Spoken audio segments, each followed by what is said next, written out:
Alright, today on Demo Weekend, we're not playing a demo, we're playing a DLC. Now this one is about 2 years old, I think. Came out in 2023, but it's just something that's cozy and seasonal related, so I figured, what the hell, let's do something seasonal today. So, today we will deliver, holiday mail. Let's see if my controller works here. There it goes.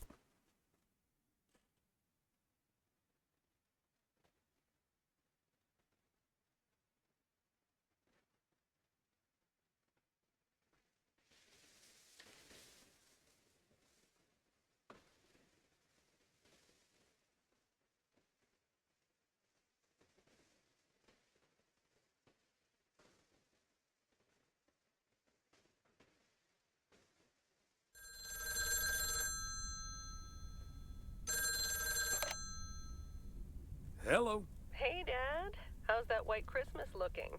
You promised, remember? Meredith. Of course, it's coming down as we speak. Wait till you see it. Great. I knew you wouldn't let me down. My plane lands Tuesday at 5:30. Perfect. How will you get here? Will someone pick you up? Obviously. I've got the best chauffeur around. His name starts with a T and ends with Amos Weiss. All right, then. I hear he's the best in the business. I'll make sure he's there. 5:30 sharp. Oh, thanks, Dad. See you soon. 2 more nights, Em. Can't wait to see you. Same here. Say hi to Mom for me. Bye, Dad. Bye, Em. Have a safe trip.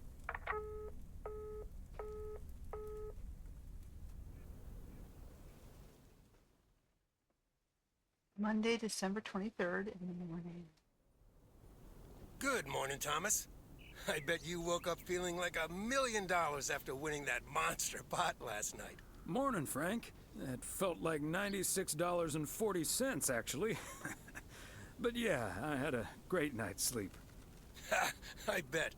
It looks like you've hit the jackpot again today. There's hardly any Christmas mail rush because of the snow. I don't mind being outside. Oh, that's a pity. I really don't mind being outside in the snow.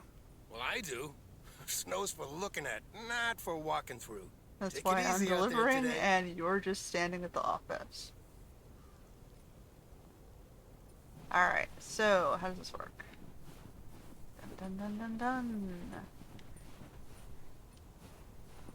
dun. Providence Oaks, good morning. I guess I wasn't the only one that noticed all that white stuff lying around. I now have enough PO-positive pet peeves about snow to last me a lifetime. But don't let that stop you from calling in new ones. My answer machine can handle it. PO positive or pet peeves? We're starting off the week with a PO snow positive from Cheryl.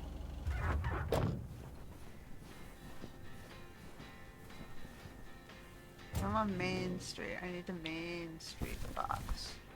Uh-oh, it's 300 to 351. Must be 300, right? Christmas gift? Here's hoping.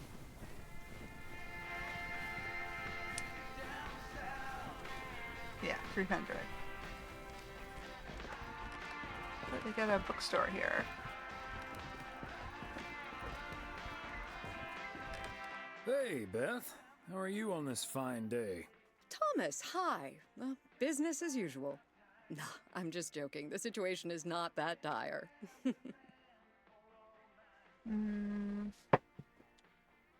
Sales can't be bad with the holidays around the corner, right?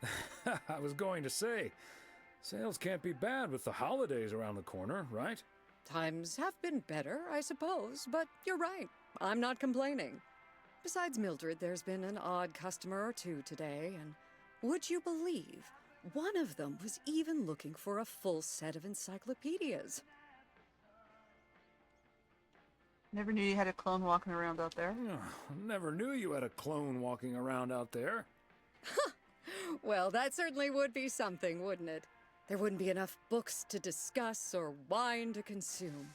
By the way, did you know that the world's largest encyclopedia was created in 15th century China?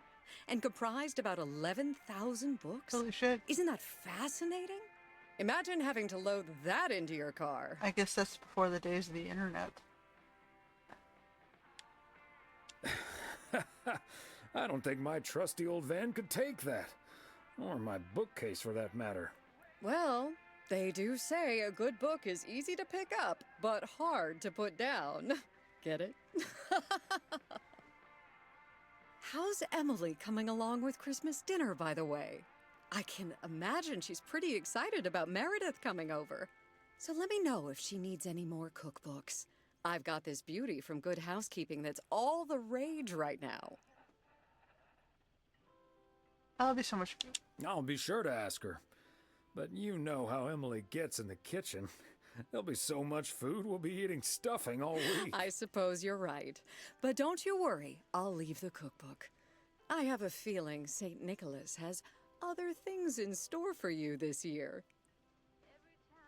Looking forward to it. Looking forward to it already. As well you should. What is it? Oh. And what does St. Nick have in store for you this year? Doing anything special? I'm flying out to Georgia tomorrow to spend Christmas with my Daniel and his wife for a few days. We're planning a Hawaii 5-0 marathon. It's my guilty pleasure, and luckily it's theirs too. Ah, of course.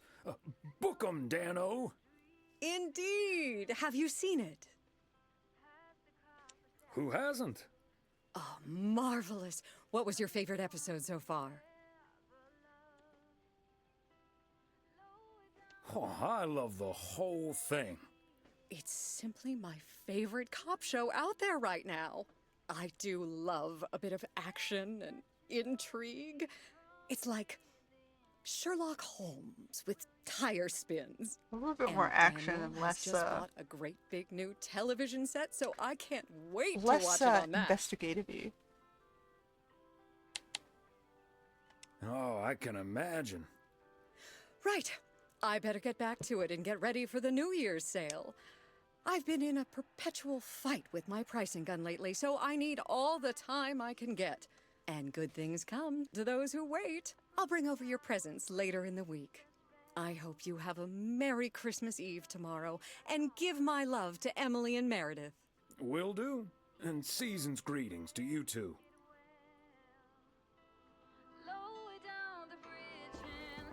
I'm assuming I gave her the package that we didn't even mention in that conversation.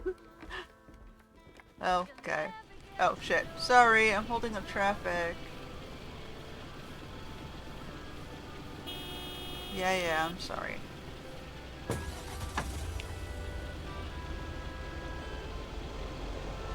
Here, I'll park over here.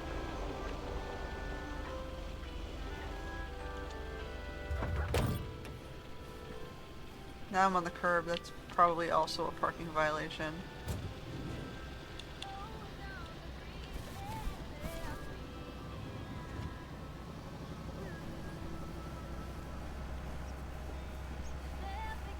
Well, at least the cars can get around me.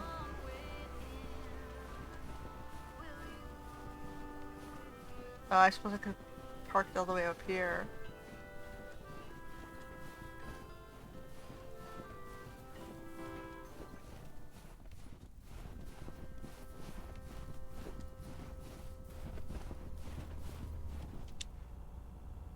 Hello, Angie. Long time no see. One package for you today. Thanks, Thomas. How's Emily? Well, other than absolutely hating the snow, she's doing just fine. Oh, believe me, I can relate. I simply wasn't built for snow. Guess I'll always be a California girl at heart. Well, Em's from the Midwest, but same deal. So, what do we have here? Oh, right. You okay there, Angie? It's just some things from LA. Toiletries, stuff like that. I, recently ended my relationship. Angie, I'm so sorry. It's fine. It was my decision, and it was the right decision. The long distance thing just wasn't working out. Still, seeing your spare toothbrush, a shampoo bottle, a stick of deodorant. It just makes it so definite, you know? Like the LA chapter of my life is now finally completely closed. Breaking up right before Christmas Eve must be extra tough. Yeah, that does add to the melancholy. Timing isn't exactly my strong suit, I guess. Sounds like you're dealing with it like a champ, though. How did your ex take it? My ex-girlfriend, you mean? Yeah, she's handling it okay. Other than the passive-aggressive shipping of toiletries, I guess. Oh, did you not know? To be honest, I did have an inkling. Wasn't sure, though. I mean, it's not exactly something I walk around advertising around here. This is probably the first time I've seen you blush. Well, I'll leave you alone with your thoughts. And your spare toothbrush. Merry Christmas, Angie. Merry Christmas, Thomas. My toothbrush and I bid you adieu.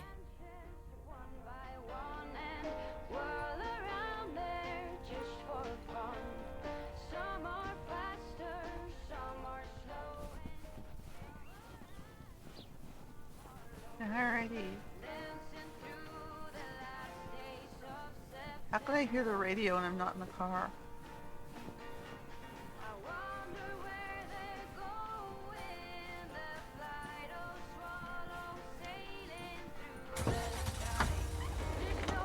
Let's go for her.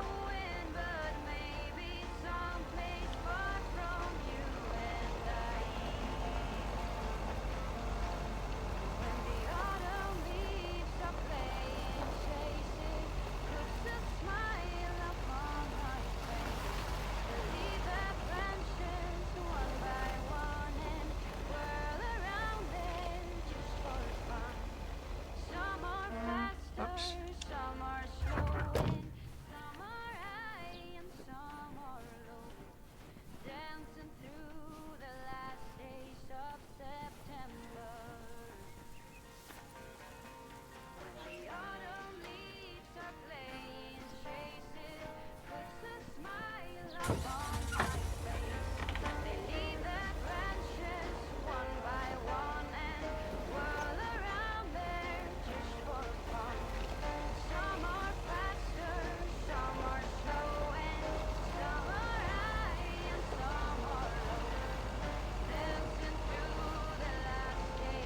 I was supposed to stop. I'm not gonna follow her while am I?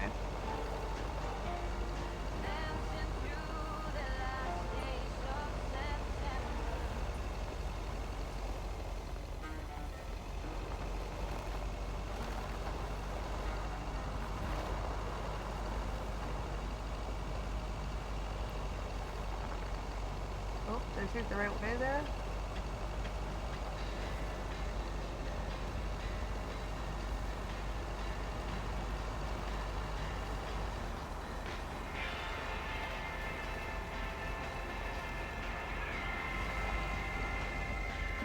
We'll stop. We'll look. Okay.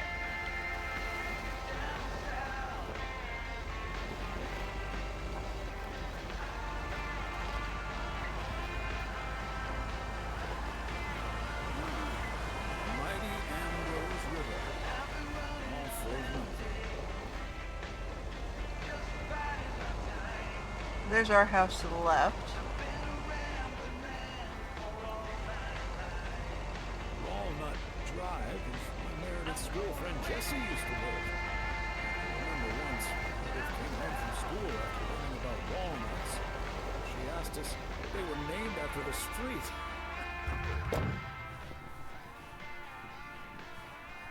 Oh, I look at cute little snowman. And they got the nice little lights.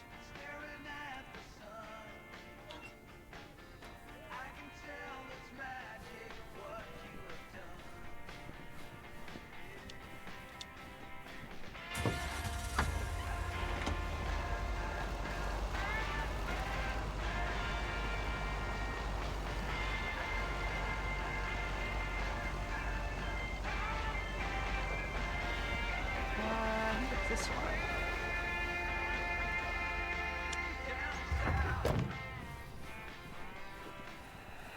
Oh, this one's got reindeer sled. Fancy handwriting on this one.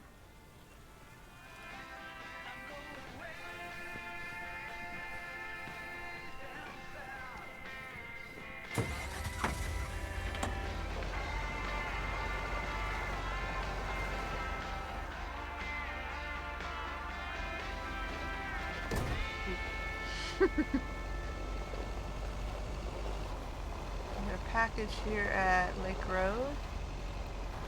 300 Lake Road.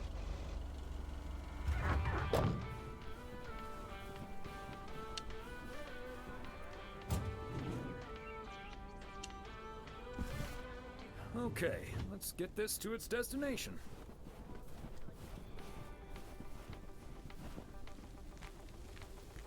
I guess they're both in the back.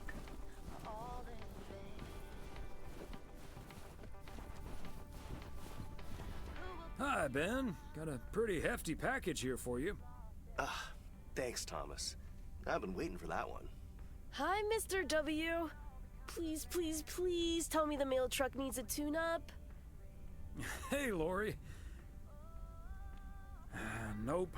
I'm sorry to say the truck's running like a song. I'm very happy about that. But it's bad news for you. As you can see, Lori's taken a head start on working at the garage. Part-time, and only when she's finished her homework. Are you sure there's nothing I can improve on the old, what do you call this thing again? I just call it the mail truck, actually. Boring. We need to come up with a better name than that. Tell you what, Lori. Maybe you can check out the car horn. It sounded a little off last time I checked. The horn, eh? I'm on it. That was easy peasy, lemon squeezy, Mr. W. Diaphragm had gotten a little dusty, but it's all better now. The mail truck is honking like a big old goose again. Thanks, Lori. Come to think of it, I will be calling your truck the Goose from here on out. Big, white, wobbly, and with a honking great horn. Honk honk! The Goose has a nice ring to it. Or a nice honk, anyway. Well, gotta be getting back to my rounds. Happy holidays, you guys. Thanks, Thomas. You too. Sure, let's just take 15-20 minutes off of my day just to let the kid have some fun around the holidays. Why not?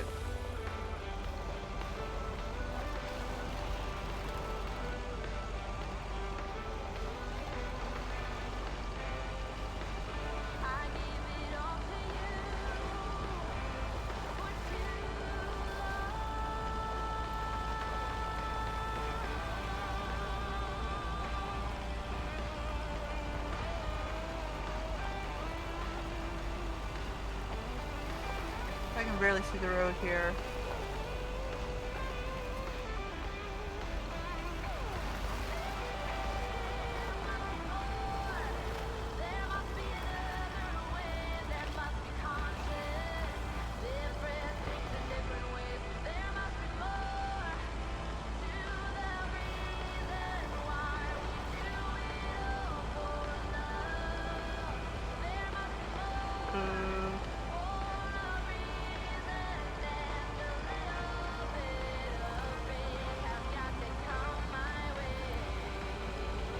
I prefer the camera angle a little bit up. It keeps wanting to put me down lower. Alright, I guess we're stopping here.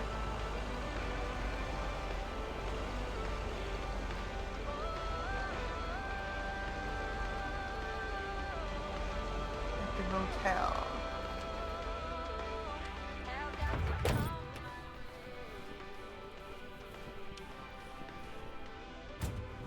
One more package. Part and parcel.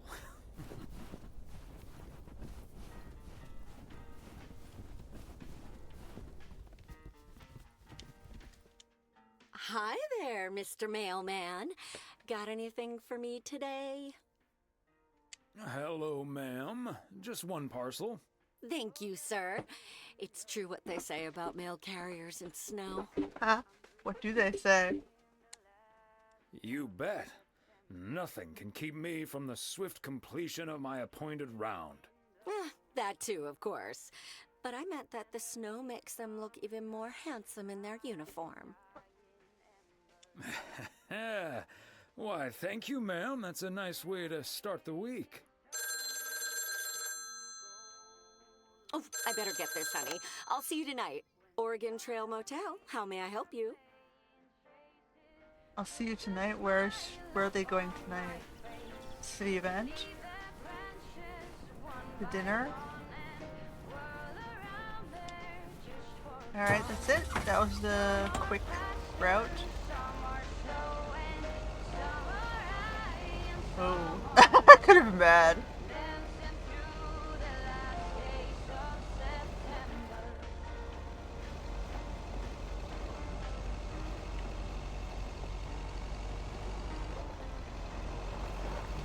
Alright, now I'm gonna get back to the post office.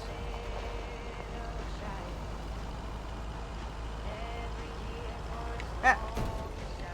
That's bad. Good thing I can't total my van here.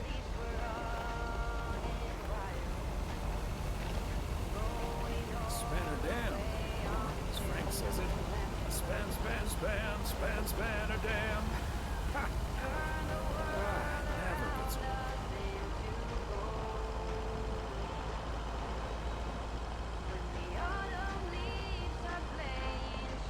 But yeah, I would be able to like to be able to change the view. I want it to tilt that high, so I can see the actual road in front of me.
Oops. Let's just hit the curb I can't see.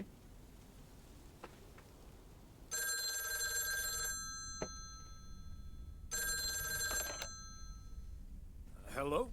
Hey, Dad. Meredith! Meredith! What's up? No bad news, I hope. Meredith? Dad, I'm so sorry, but I won't be able to make it tomorrow. What's wrong? What happened? Are you okay? I'm fine, Dad, don't worry, but I'm snowed under with work. It's added 86. It needs to be up and running at the start of the new year. I stumbled upon some errors today, and now we need to fix them this week. This sucks. That's such a bummer, Em. But I understand. Thanks, Dad. I'll make it up to you, I promise. We've all worked so hard this year. Can't squander it all in the last week, right? I hate to say it, but it sounds exactly like what you said last year. Have you told your mom yet? Yeah, I just called her at the motel. Oh, someone's calling. It must be your mom. Okay, well, that's my cue. Gotta get back to it. I'll call again soon, Dad. Love you. Hey, Em. Is that you? If by M you mean Emily, then yes. If you mean M for Meredith, then no.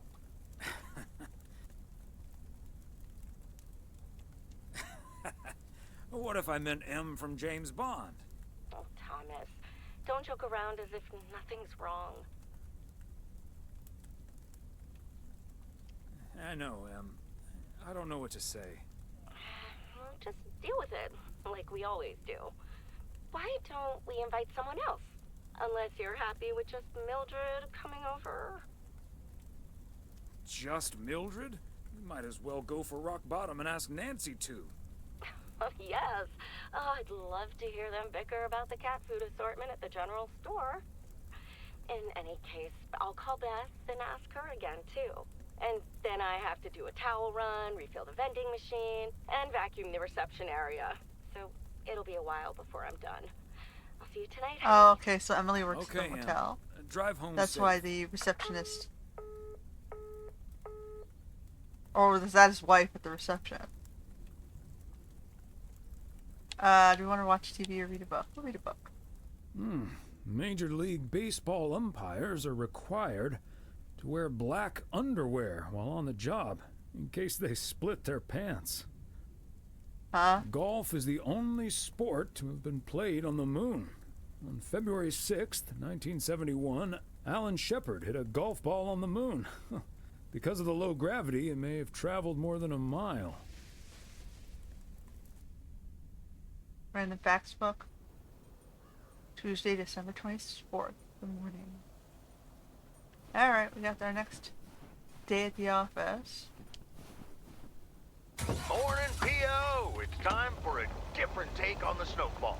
P.O. positive or pet peeve? Take it away, Charles.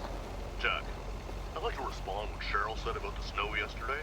Sure, it makes everything nice and quiet, but we can't forget the sweet sound of crunch of snow beneath our boots.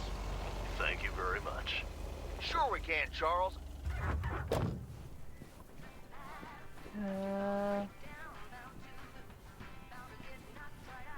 Is it this one?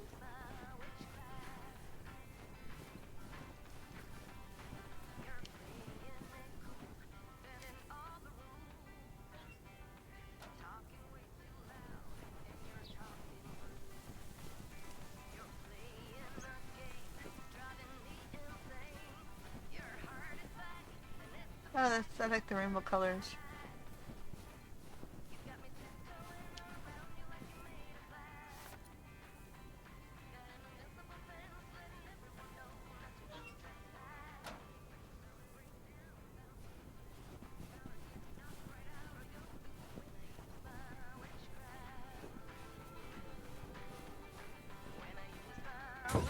Aaron's circle.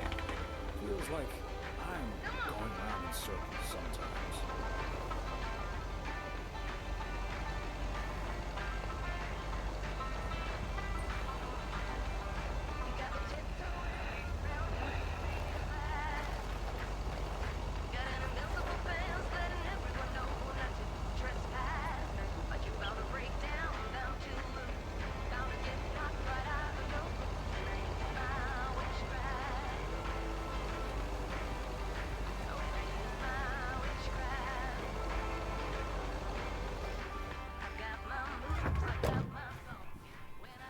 There's Pine Street. Must be this one.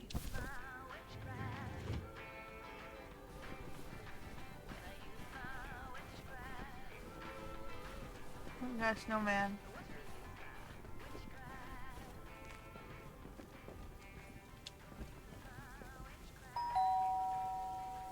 Oh, good day, Kay. Hi, Thomas. I've got a parcel for you. Thanks. I'm sure Santa will be happy this arrived just in time. Anything I can do to help the old man out. How are things with the family? Good. Good. Really looking forward to the holidays. I've been making Grace this great big space station out of ply. It's coming together really nicely. And Barry is getting Max a second-hand guitar as we speak. Oh, that sounds great. I'm sure they can't wait for Christmas. Neither can I. What about you and Emily? Got anything special planned for the coming days? know, just dinner with the family. And Mildred. She joined us last year. Watch out with the eggnog is all I can say. Ah, good tip. I best get some more just in case. And maybe some antacid. Well, I'd best get on. I have to check on the oven. Or Santa will have to eat charcoal when he stops by tonight. All right, best get back to it myself. Give our love to Barry and the kids. And Santa, if you happen to see him. Will do. You and Emily have a great Christmas too, okay? Downtown. Small towns are sweet. Everybody knows everybody and everyone's friendly. Well, the old school small towns were like that. Not sure about modern ones. Is that much Christmas lighting really necessary? Yes, yes it is. You wouldn't have done well in my last demo, would you have?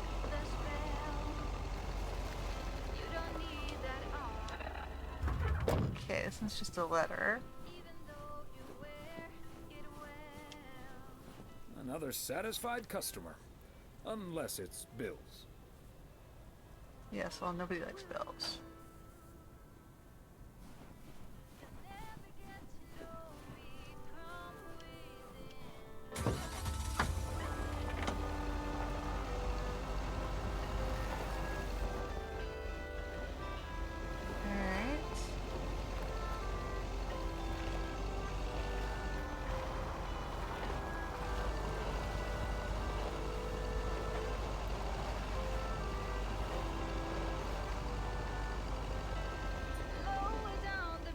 Do you walk?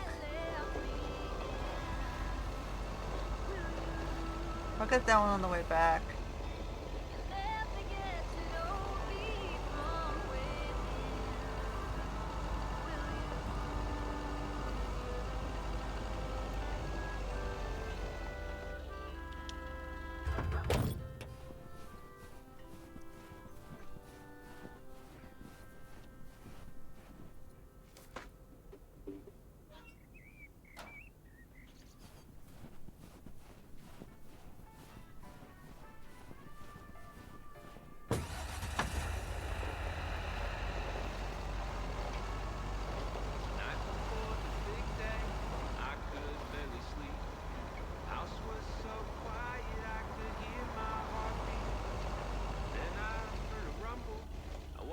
Could this be the famous Batman coming down the chimney?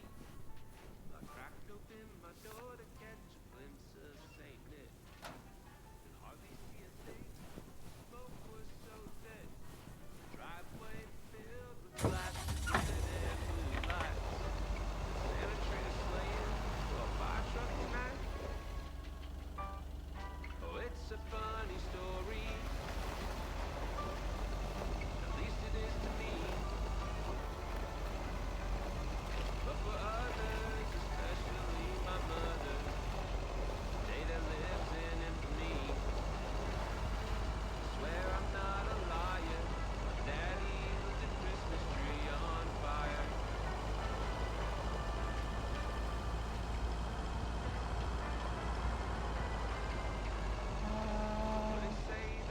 That's where the entrance is? Bert's out of town for the holidays. He did ask me to keep an eye on his place. Seems to be in order.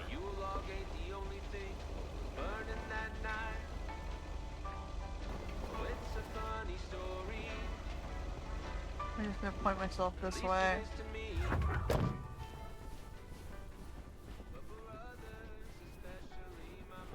So where am I supposed to put the mail?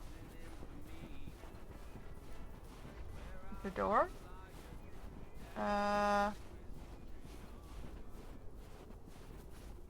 it's over there.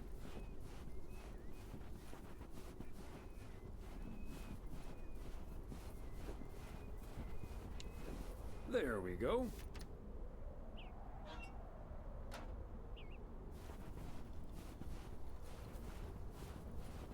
Look, he's got something in his window there.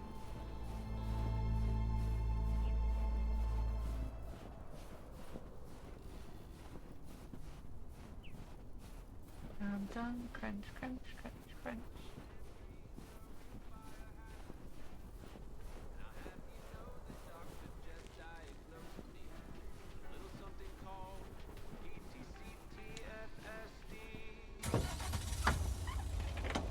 That's post-traumatic Christmas tree fire stress disorder. It's worth it. You can look it up. It's a funny story.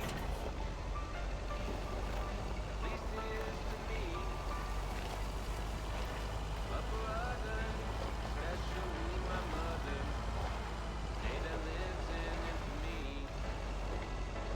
Swear I'm not a liar. Daddy lit the Christmas tree on fire. Oh, I swear I'm not a liar. Daddy lit the Christmas tree on fire. I guess we go this way?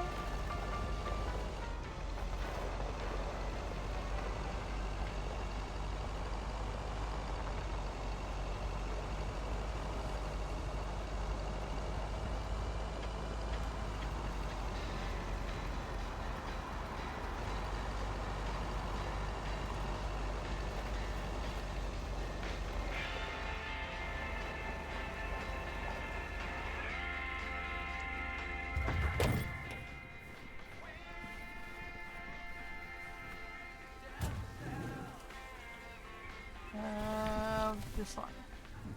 Christmas gift? Here's hoping.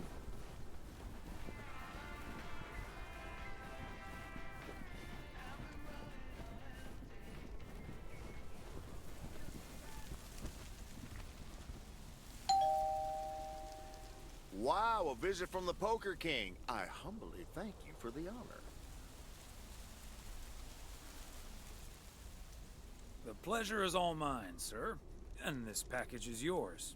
Ooh, boy, Frank came through once again. Ah, a package from Frank, huh? I don't want to know what's in it. A nice attempt at reverse psychology, but I'm not gonna tell you. But what I will tell you, I'm kicking off the new year with a bang.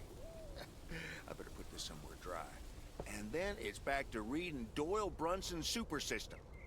Ooh, you're in trouble this Sunday, sir. Uh-oh.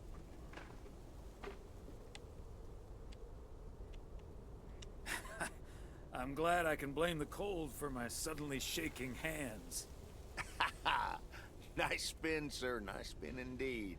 Anyway, later, Thomas, and take care on those icy roads. I don't want to know what they're smuggling.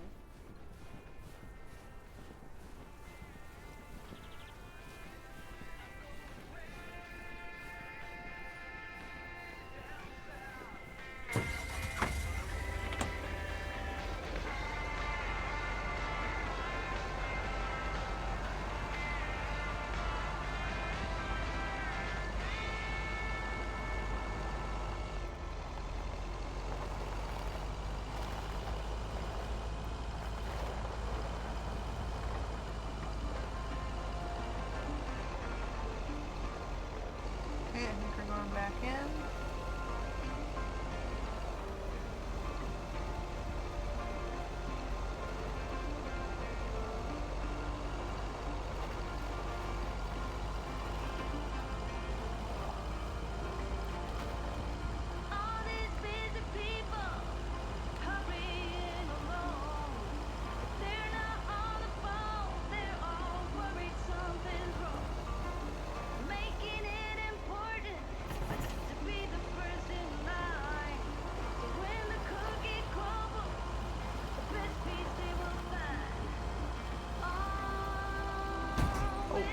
I didn't see the locker road there.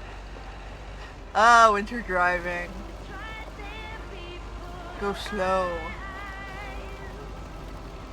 Oh, no, I missed my turn. I hope no one's behind me.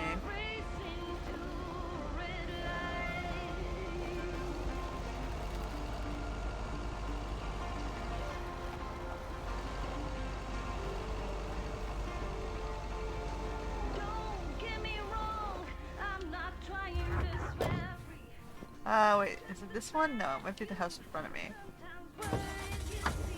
Yeah, this one.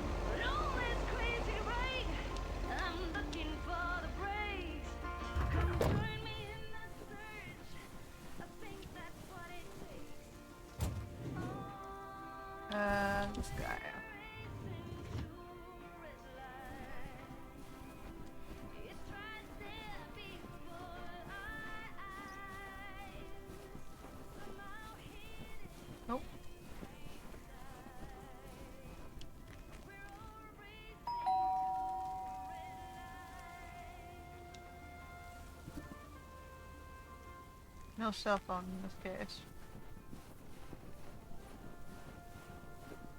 Or before the age of cell phones. I think. I think this is the 80s, right?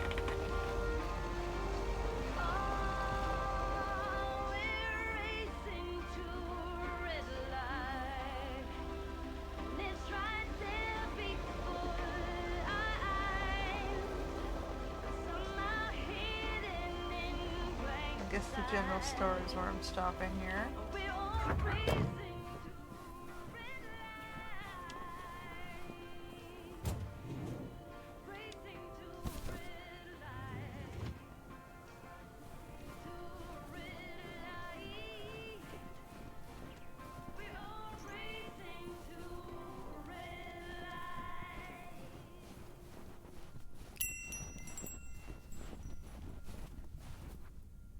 Greetings, Nancy. Hello, Thomas. That should be the last batch of Christmas pudding ingredients. Sounds good. Is it for you or for the store? For the store, of course. I'm not gonna change my cooking schedule just because of Christmas. Your cooking schedule? Mm-hmm. A set meal for every day of the week. Can I ask what your cooking schedule looks like? Sure. Monday's mac and cheese, chili on Tuesday, meatloaf Wednesday, cheeseburger Thursday, fish Fridays, Saturday steak and mash, and it's corn on the cob Sundays. A healthy and balanced variety of culinary goodness. Color me jealous. No need to be jealous. No one's gonna stop you from creating your own schedule. I'll ask Emily if she's up for it. Just so you know, you can now get 11 cans of chili beans for the price of 10. Nice. I'll be on my way now. Look, I'll be going now. She's very literal. Oh.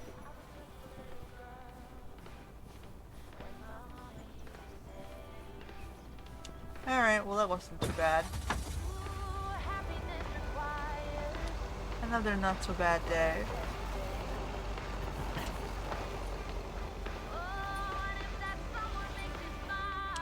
And it didn't even hurt the curb this time. Oh my god. Hey, Thomas, do you think it'll ever stop snowing? I'm glad it's the last day before Christmas break. Well, sorry, Frank. They're forecasting snow until at least the new year. But hey, about Christmas. Meredith bailed on us, which leaves us with a bit more food than we can handle. Maybe you'd like to volunteer and help us eat it tomorrow evening. Christmas dinner at the Weiss residence. That sounds great, Thomas, but I'm afraid I'm all tied up. The Knicks are playing the Celtics. I think the Celtics will go all the way this year, but I wouldn't count out an upset at the Garden.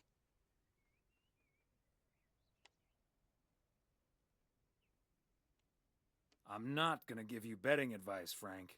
I'm gonna have to sleep on it, but you know I can't pass up a juicy bet. Hey, Thomas, before you go home, I need a favor. Can you help me with that guy over there? He said he's looking for a job, but I really gotta run now. Try to find out what he's made of, okay? Good luck. I have to interview for Frank. Hello, young man. I heard you were looking for a job. My name's Thomas Weiss, and I've been working for the Postal Service for nearly 40 years. Hi, I'm Matt Kearney. I'm glad someone finally showed up. Nice to meet you, Matt. Could you tell me a little bit about yourself? Well, I'm basically a computer expert, kind of in between jobs right now. Oof, I know I've how been that programming feels. since I was 11 years old. I'm looking to start my own software company. What are you doing here? Ah, that's great. So you want to save up some money to start your own enterprise one day? Bingo. I'm already working on it at home, and whenever I have time in my schedule.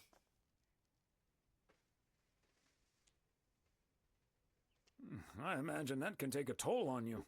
I have the focus, determination, and willpower of a professional athlete. Uh-huh. Okay.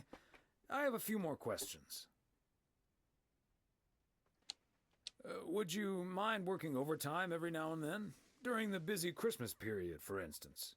I don't think I'll ever have to work overtime.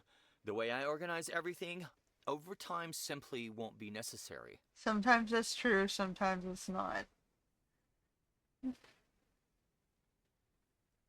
That sounds great, but what if overtime is needed for reasons that are beyond your control?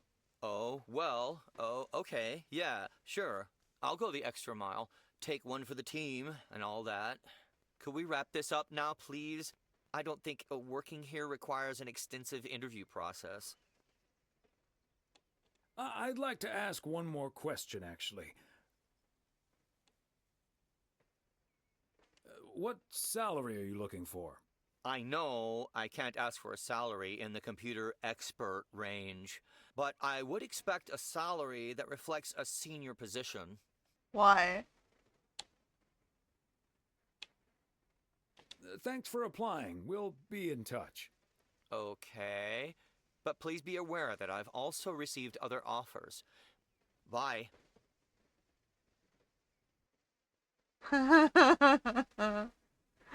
Oh boy. Guy with no experience wants a senior paycheck. Yep, hello. Hey, honey, it's me. Finally found time to call. Having such a busy day. Did you invite anyone else over for tomorrow? Yes, I did, but no takers.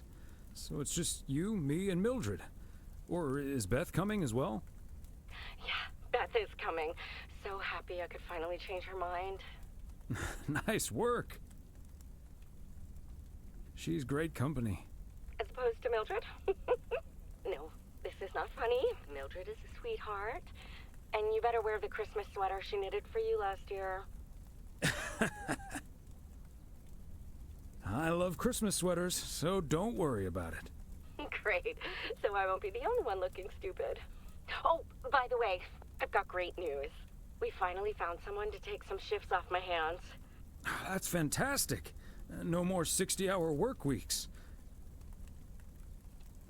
I also had a job interview today. I wasn't at the interview, but I was introduced to him after he was hired. Did he seem like a nice guy? I don't know. He didn't say much. His name is Matt Kearney. He said he's going to completely overhaul our computer system.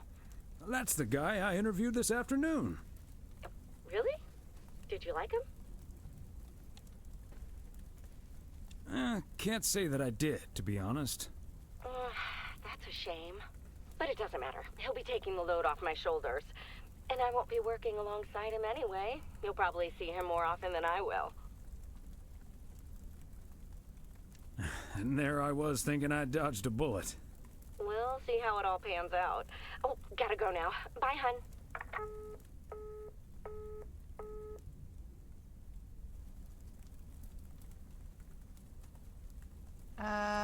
Let's watch TV. What's my agenda? Oh, we're not picking up Meredith. We'll watch TV tonight.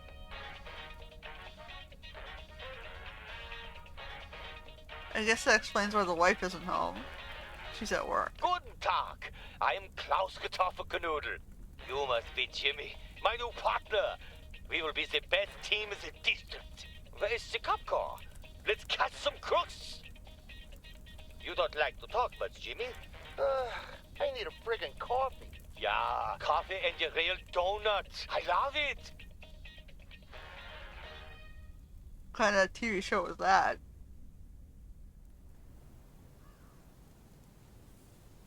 Is that Good Cop, Bum Cop, except, you know, American and German? Weiss residents, good morning. Hey, Dad. It's me. Hey there, Em. Merry Christmas. Thanks, Dad. Merry Christmas to you, too. I wish I was in PO right now. Careful what you wish for. This white Christmas is also a very cold Christmas. Wish I were building a snowman instead of at it. Fine mess I got myself into, huh? It's not perfect, Meredith, but you'll be okay. Thanks, Dad. I think I will be. Work's progressing nicely, actually. And Tess is coming over later. She's also stuck here. We're going to try to cook up some semblance of a Christmas meal. Oh, that's good to hear, Em.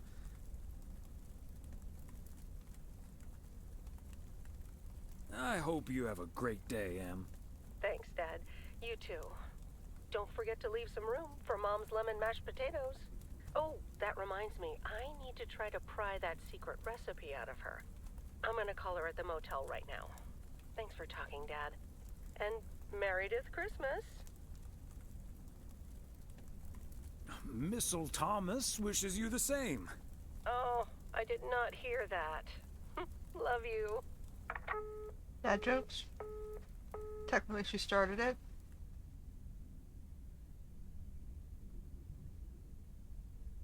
Oh, Mildred, you shouldn't have. We already have the most beautiful pair of Christmas sweaters in the world. And now this we is have why. 2 sweaters each. You must have put so much work into them. Oh, please don't mention it, dearie.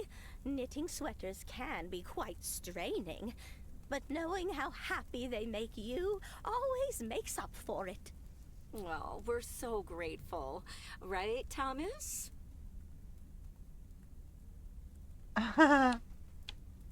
They're beautiful. Thank you so much, Mildred.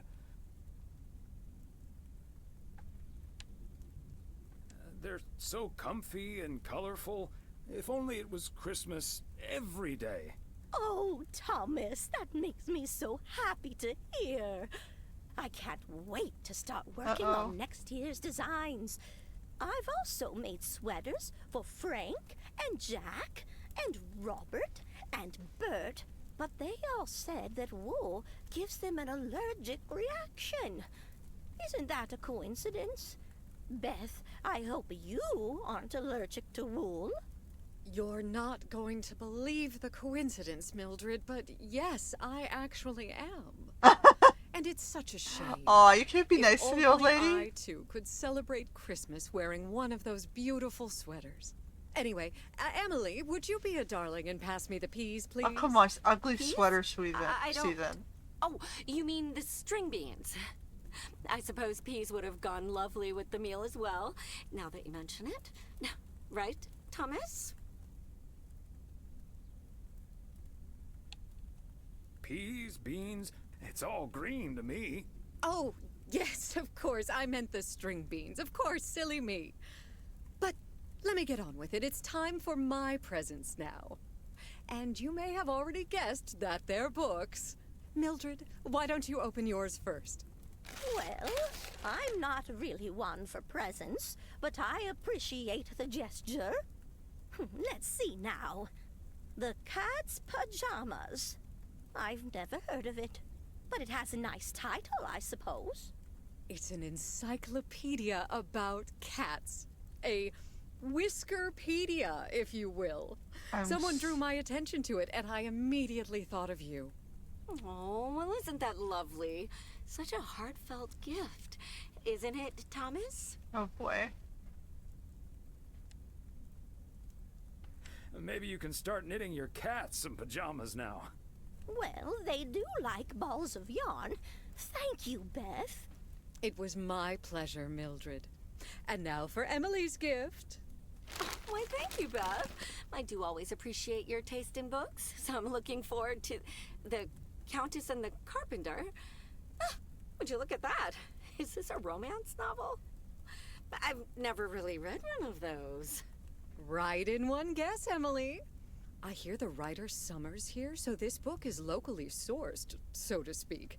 And, dare I say it, the prose is quite compelling in the romance department, if you catch my drift. Oh, boy.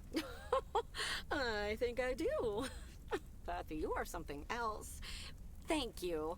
This will certainly get a nice spot on our bookcase. I don't think I'll ever read it, but sure. Well, I'm looking forward to reading it already. Thank you so much, dear Beth. You're welcome, Emily. I'm sure you'll love it. Okay, Thomas, it's your turn now. Oh, where'd you get him? crazy sports facts, too. Even more crazy sports facts. Whew, boy, I love this stuff. I'm actually reading part 1 at the moment, so I can tuck into this straight after. Thanks, Beth. You're welcome, Thomas. And you're right, there's some fascinating tidbits in part 1 as well. Even if one no longer actively plays sports, it's at least fun to read about it, right? Hey now, kids playing basketball still regret it when they challenge the mailman for a game of horse. Well, there's no shame in admitting that you're not getting any younger, Thomas. In fact, none of us are exactly spring chickens anymore. Things like your arthritis can't magically be wished away by positive thinking. Who's up for some blueberry pie? Speaking of blueberries, my bridge partner Edna's niece discovered this mole last week. Hold that thought, Mildred. I really need to take this. Hello? Hi there. Could you put me through to Meredith Weiss, please? Excuse me. Who is this? Oh, it's Steve. Steve Mitchell from work. Is Meredith there? You're talking to her father in Oregon. She's at home, celebrating Christmas? Wait, what? Christmas? Oh my gosh. I'm sorry to bother you. Is it Christmas already? Gosh, I totally missed that. I've been pulling a couple of all-nighters. I'm gonna splash some water on my face. Sorry again, Mr. Weiss. Enjoy your evening. Bye. Merry Christmas. Everything okay, honey?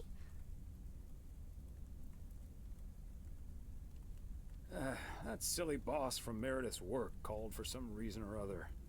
Never mind. Beth, you were saying? I wasn't actually, but I was looking for a way to say this, and now's as good a time as any, I suppose. My dear friends, I am leaving Providence Oaks. What? You're what? What's that, dear? Why?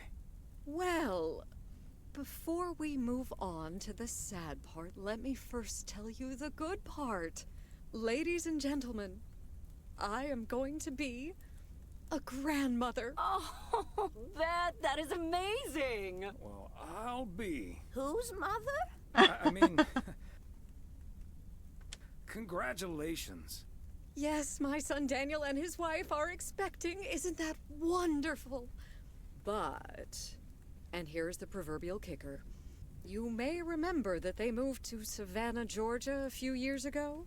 So if you put 2 and 2 together... You're moving away to be with them. That's great, Beth. I'm so happy for you. That is marvelous, Beth. Congratulations. I wish you and your family all the happiness in the world. But I'll miss you something terrible. We all will. But we have to toast to the good news. Thomas, go pour us some brandy and I'll get the pie. Oh, Thomas, would you have any antacid? That eggnog is starting to stir up something indiscreet. On it. Now, let's celebrate this wonderful evening, ladies. Here's to a lovely old Christmas spent with good friends. Hear, hear, hear. Hear, hear.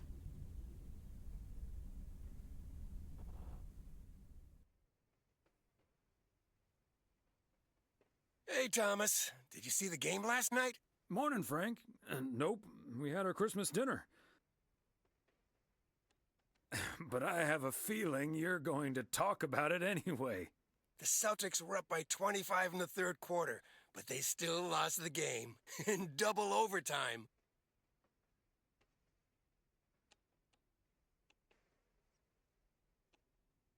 Wow, I thought the Celtics had a great team. They do, and I'm still betting on them to win it all this season. But betting against them sure paid off last night. I'm not sure that's a good idea, Frank. Ha, Thomas, we'll see. Have a good one today. Uh-oh. He's a gambler. Gonna get himself in trouble. Season's greeting, P.O. It's the second day of Christmas, and I don't have turtle Okay, we'll hit doves that or one on the way back partridges and again. pear trees, but you know what I do have? P.O. positive or pet peeve? Season's greetings to you too, Jack. It's, Angela here. I watched the movie Gremlins the other day.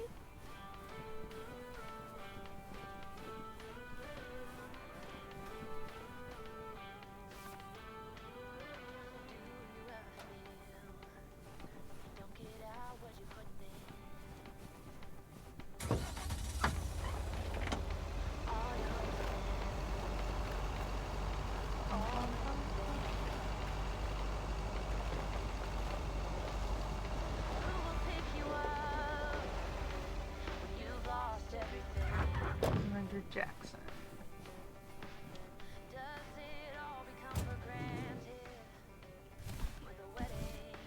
Okay, let's get this to its destination.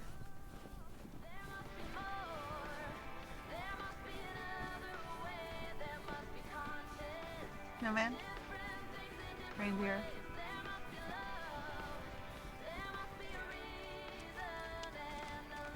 All the packages that didn't make it on time. The Kovacs family always heads to Arizona in the wintertime. And who can blame them? Sucks that the packages are gonna be left out in the snow, though.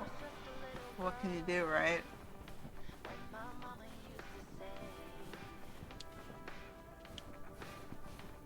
Unless they put a hold on the mail themselves, you can't do anything but deliver it.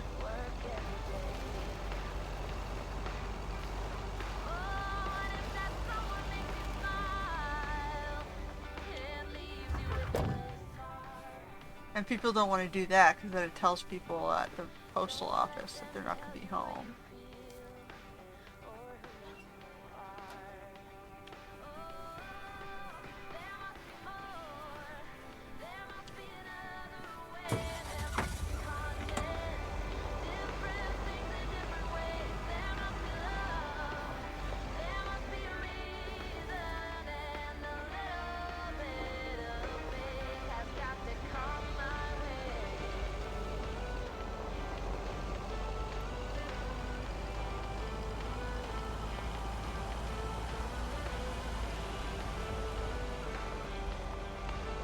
Ah! It's a hard turn. Did not want to turn.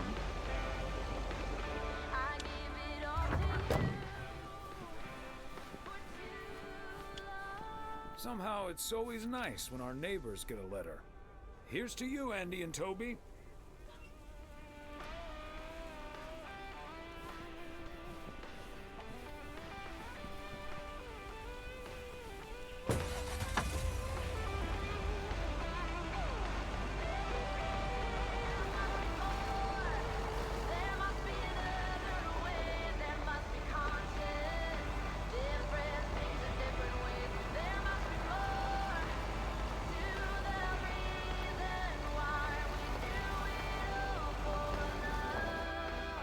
Is it this one? It's this one.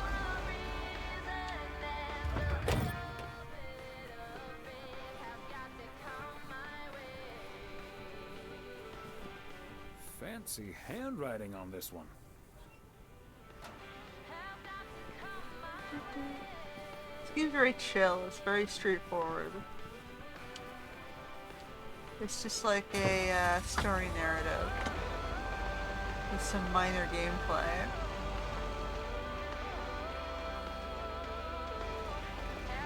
And we get to see all this nice winter scenery.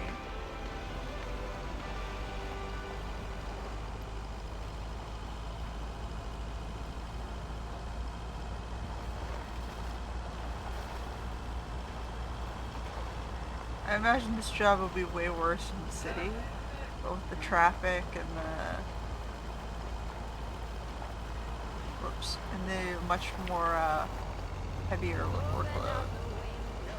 Alright, this time I gotta go to the left.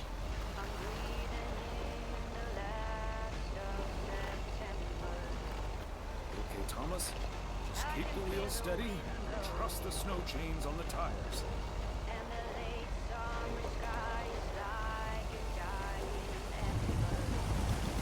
But I don't like these one-way bridges.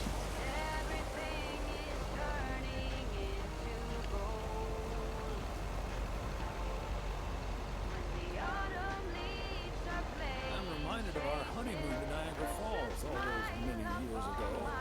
A little more impressive than our local waterfall, but not by much. Oh yeah, it's not that big. So I didn't even notice the waterfall until he mentioned it. It's right there. Looks frozen. The parcel, Thomas. Don't forget the parcel. Bear Creek.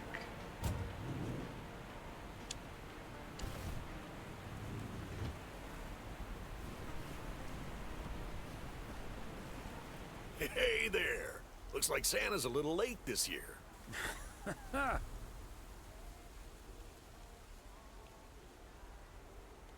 If you keep ordering heavy parcels like this, Santa might just skip your house altogether. Oh, sorry, Thomas. Let me give you a hand. That must be the fire pit I ordered. Now I can finally go ice fishing without freezing at the same time. Ice fishing? That sounds like a nice adventure. Well, you're in luck. Bert's out of town, so I could use someone else to talk to. Not that Bert talks that much. How about it? Tomorrow evening? Sure, let's do it. But you better make sure that fire pit is working. Perfect. I'll bring all the gear, but feel free to bring some booze. Hey, did you have a nice Christmas, by the way? I've had better. My daughter couldn't make it. Sorry to hear that. Anyways, I won't hold you up any longer. I need to assemble this baby. See you tomorrow, Thomas. I'll come pick you up. Alright. Ice fishing, why not?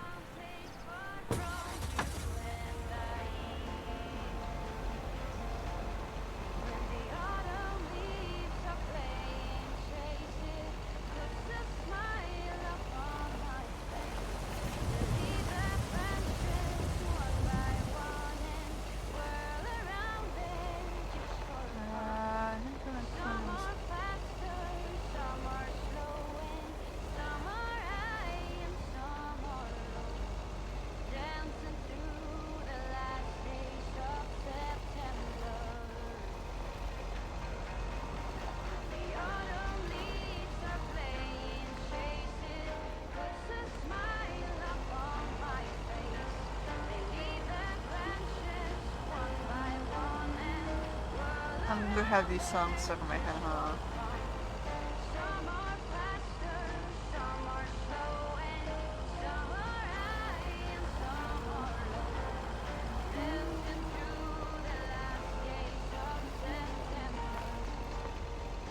Is this one up this road? Yeah, I think it is. Okay, so we're gonna go this way. Deer? Do I have to be careful not to hit a deer? These cabins must be so cozy in the wintertime. Cold. Probably freezing cold.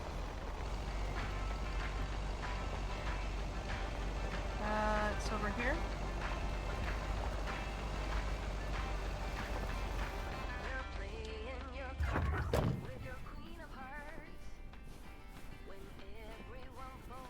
I didn't realize mail carrying would carry to cabins. Like if you, it's not a permanent residence, it's just like a long-term vacation rental or cottage. Why would they take in mail? How do I deliver mail to this place?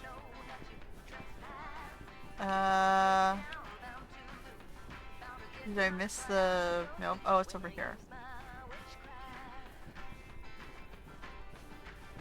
I guess it does have a permanent address, this one.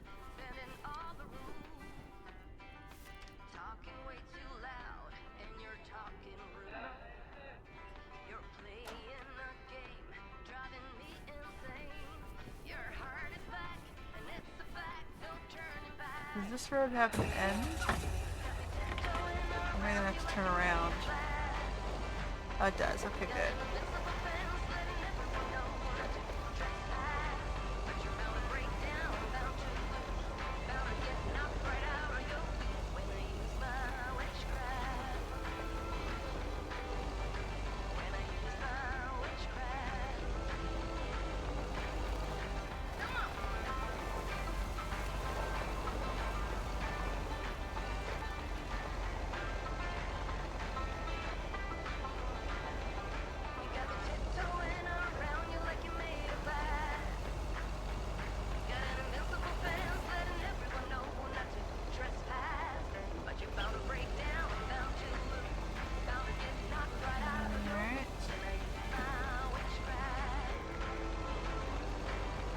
So far the routes are not too bad.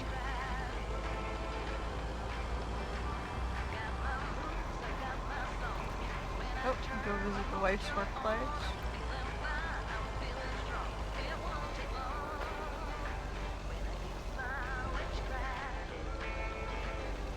What happened there? Newsman? Whoa, looks like you're having some car trouble. Yeah, just a second, my good man. Gabriel, can you figure out what's wrong with this blasted vehicle? Give me some good news here. I mean, I'm not really a car mechanic, Mr. Price. But I know the smoke isn't a good sign.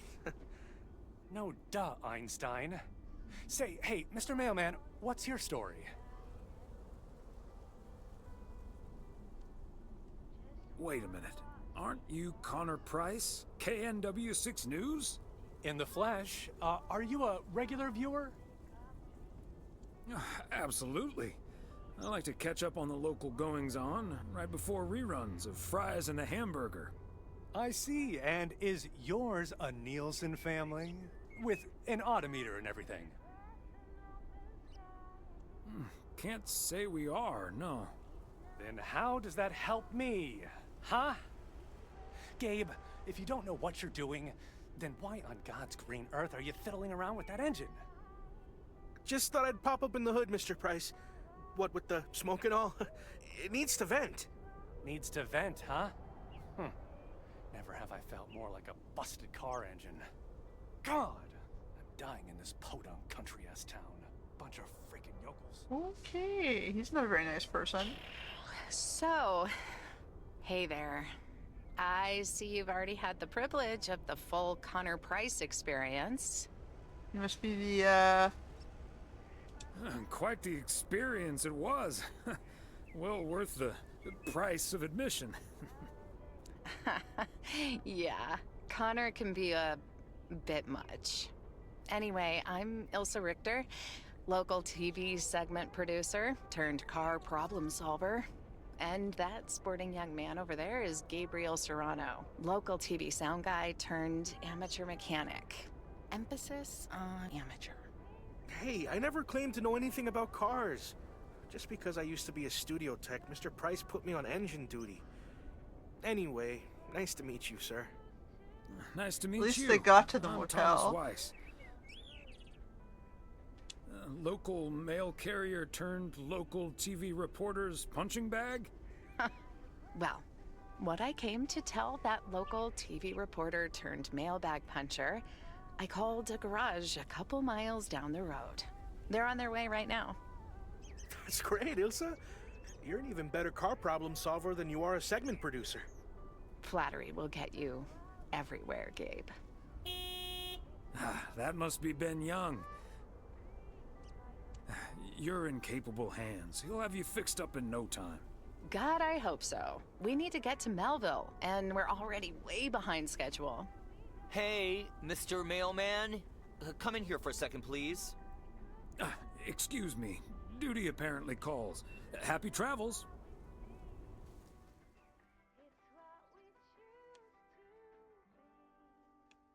So, we meet again. Uh-huh. Hey, I'm new here.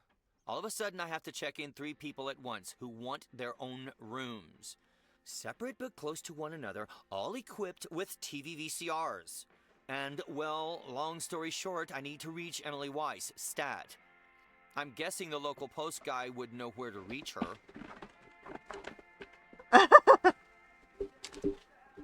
Emily's off today, but I'm sure a smart guy like you will figure things out in no time.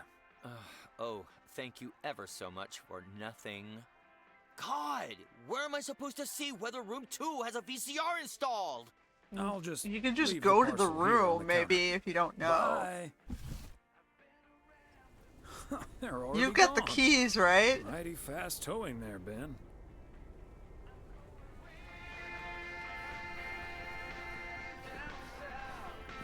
Oh boy. Some people are a handful, huh?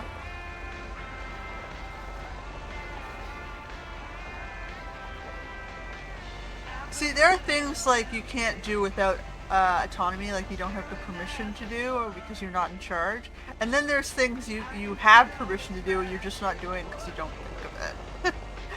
Oh boy.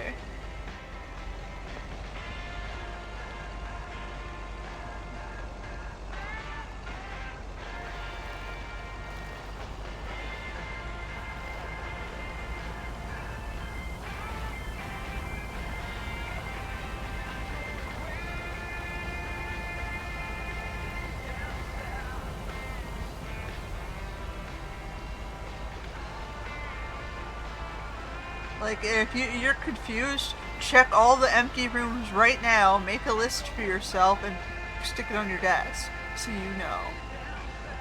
It's not rocket science, man. Oh, whatever.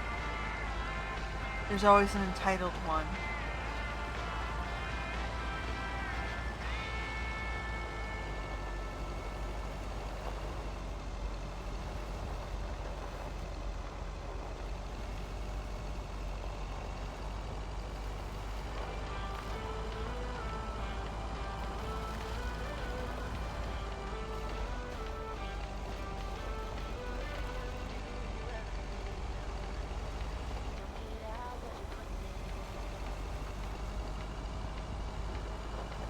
Dun, dun.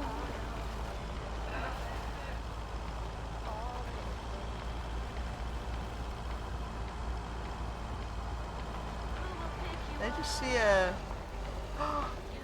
It's a fox. Or puppers. I didn't see that closely.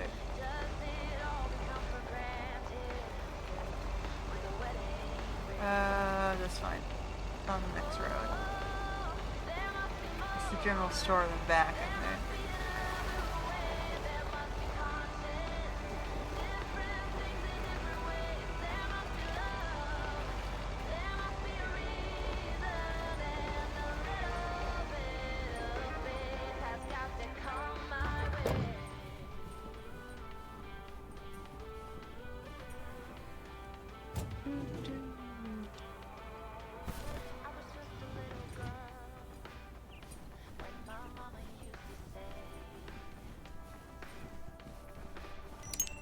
Yes, I understand, but Maureen said... Doesn't really matter what Maureen said. I can't help that her orders have been delayed because of the snow. She should have just ordered sooner. It's not like New Year's Eve appeared on the calendar out of nowhere. That's true, but it was only 2 weeks ago that she decided to throw a celebration at the diner. And once we're sure we can host a proper party for everyone, you are also invited. That sounds an awful lot like blackmail to me. Please come to my party, Nancy. But first, hand over a football team supply of cheesy dip, quiche, and sloppy joes. I'm sure she didn't mean it that way, and I'm sure you're more than welcome either way. But I have to run now. Bye, Nancy, and hi-bye, Thomas. Bye, Kay. Marine Hennessy strikes again. P.O. would be a boring place without her. Boring? Drama-free might be the word you're looking for. One thing's for sure, she does not know how to run a business. Always bites off more than she can chew. And now I'm supposed to come to the rescue?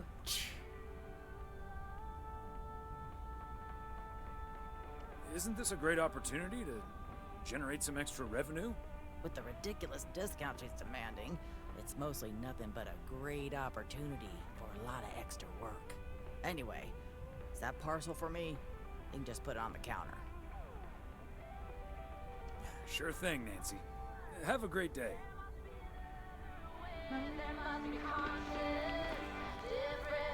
It's kind of mean to ask someone to send you an order, but oh, by the way, also give me a discount. Like, I need it rush delivered and discounted. It's like, what?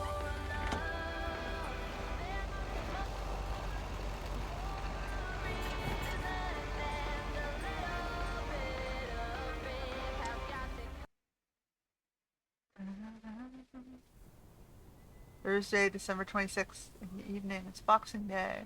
Hey, if it isn't Connor Price. Oh, that's him, huh?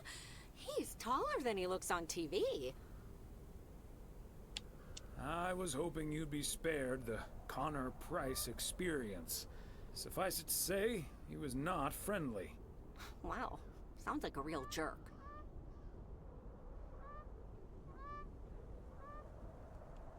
Mr. Price? Aren't you supposed to be in Melville? Well, hey there. Good to see you, man. Yeah, change of plans, I'm afraid. Oh, hi, ma'am. I don't think we've met. Connor Price, KNW6. Welcome to the Oregon Trail Motel, sir. Better get to work, honey. I'll see you tonight. Oh, he's dropping her off for a shift. Okay, what's up with her? Christmas hangover? You'll have to forgive my wife. She can be a bit protective of me. Protective of you? Oh, I see. You told her about our little kerfuffle earlier. Listen, I'm man enough to admit that it wasn't my finest hour. I'm usually a lot more easygoing. In fact, the Willamette Week once called me one of the most likable faces in local broadcasting. Being good looking doesn't make you a nice person. That's quite all right. Water under the Bear Creek Bridge, as far as I'm concerned. Well, when my car isn't breaking down during a tight shooting schedule, I'm a pretty swell guy. Believe me, that's the price guarantee. Oh boy. So, you're obviously not in Melville. No, that's the change of plans I was referring to. Turns out we need some parts that the garage doesn't have in stock, so Young's having them shipped over ASAP. But in the meantime, we've decided to stay right here in lovely, picturesque, whatchamacallit, USA. It's Providence Oaks, P.O. for short. Yeah, well, to be honest, all these little villages look pretty much the same to me anyway. See, we're supposed to be shooting some remotes on local end-of-year festivities and such. A grand kickoff to our special series on small-town American life. And it doesn't really make much of a difference if we start here or in freaking Melville. Except, of course, that Providence Oaks is way nicer than frickin' Melville. I was gonna say, this town has warmth. I like warmth. And so do our viewers, I'm betting. So get ready for your town to be featured in part 1 of The Oregon Trail. Title pending. Might be a little too on the nose. That is the same name as this motel. So I guess it isn't particularly original. My wife works here as a receptionist, but she's not the one who named it. See, this is what I'm talking about. Real conversations with real Americans, right? But as fun as this is, I should be turning in. Oh, the boy. 3 of us each got our own quaint little room. Mine's non-smoking, unfortunately. Still beats Gabriel's. His doesn't even have a TV. Can you believe it? Yes, I think I can. Anyway, great banter. See you around, my main mailman. Bye.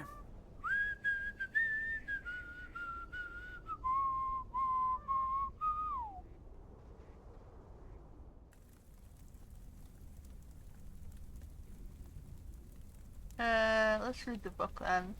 Since we got it as a Yo-yo Christmas started present. out as a weapon in the Philippines Holy during shit. the 16th century. Did not expect it to go before there. being introduced to the United States as a toy in 1929. Shows put It weighed weapons 4 pounds and had a 20-foot in hands of cord. kids.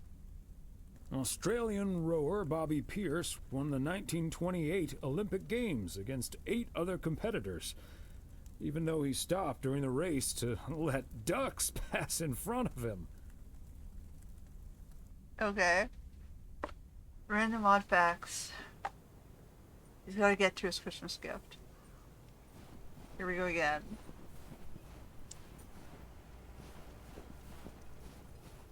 What a gloriously fine Friday it is out there, y'all. Want to hear a PO positive? You tuned to the right frequency. I usually cut them off. PO positive or pet peeve? Let's hear one from Mildred Jenkins. Hi, Jack. I would like to thank our own Robert Harris for I'm just gonna listen to all this the one. snow he shoveled from my driveway this week. Aw. He even brought a fish snack for my cats. Say thank you to Robert now, my dears. Oh boy. Way to call, Wow. Robert. Feel free to help clear out my driveway as well. It's only about a quarter of a mile. And it'll probably need shoveling because more snow's coming. But we're back to bright and sunny skies later today. Back to the music. Alright.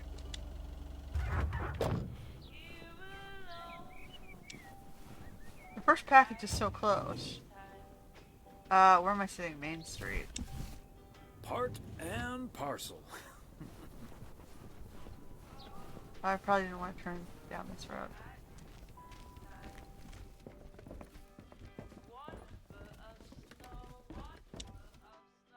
Hi, Beth. Got a delivery for you. Where do you want it? Oh, dear Thomas. I almost didn't see you come in there. I was lost in thought, I suppose. Please just put it on the counter, if you will. Thank you. And thank you again for a lovely Christmas dinner. I had a marvelous time with you all. We loved having you over, Beth, as always. Emily and I had a great time.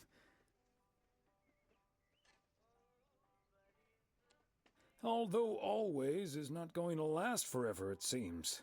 Well put, Thomas. I do like that. It was quite a shock for both Emily and myself, to be honest. We've known each other for so long. We're practically part of each other's furniture. Let me guess. I'd be your bookshelf. Yes, and we'd be your mailbox. Or I would be, I suppose.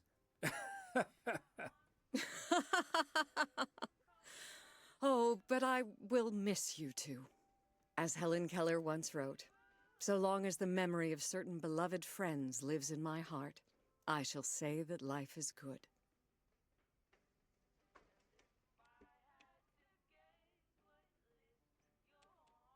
We'll miss you too, Beth.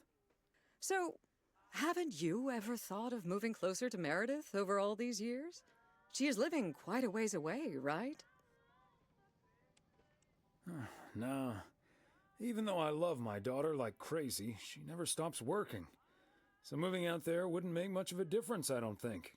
She's just like me, I guess. Can't sit still. She just takes bigger steps. Who knows? Maybe Meredith will even make it out here one day. And there's always the phone, of course. And don't forget the Postal Service.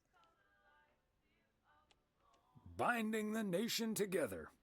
Well, I won't keep you any longer, Thomas. I need to sort through this new delivery you've just brought in. And believe you me, that's going to take me a while. I understand. It's best to take your time with things like that. Exactly. Whether one likes it or not. Until next time, my friend. Up and at 'em. See you, Beth.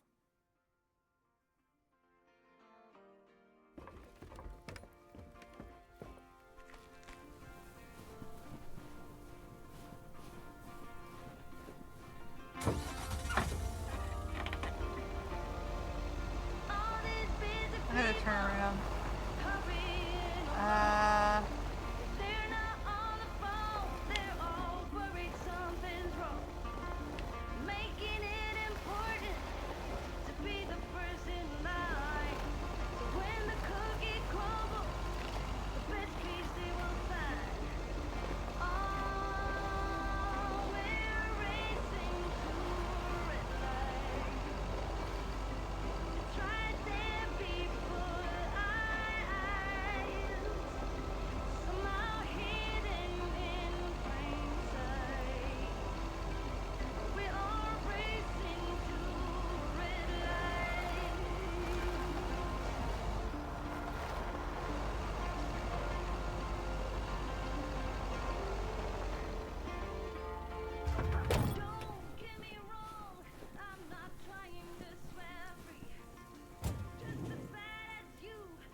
yet another satisfied customer.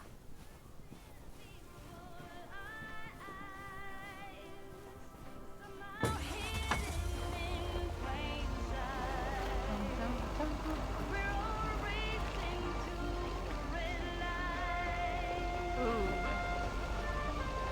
I totally stopped. Yes, I did. Mm-hmm.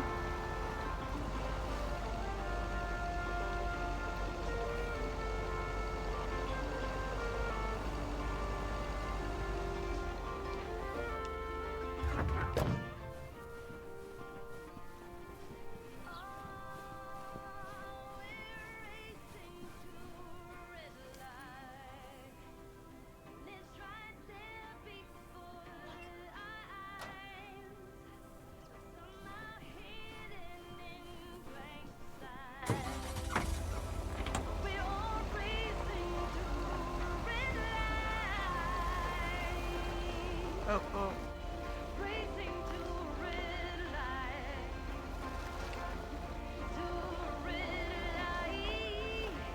Turn faster.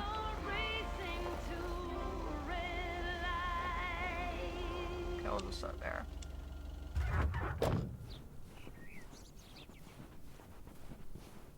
Is it just me, or is that snowman half sunk?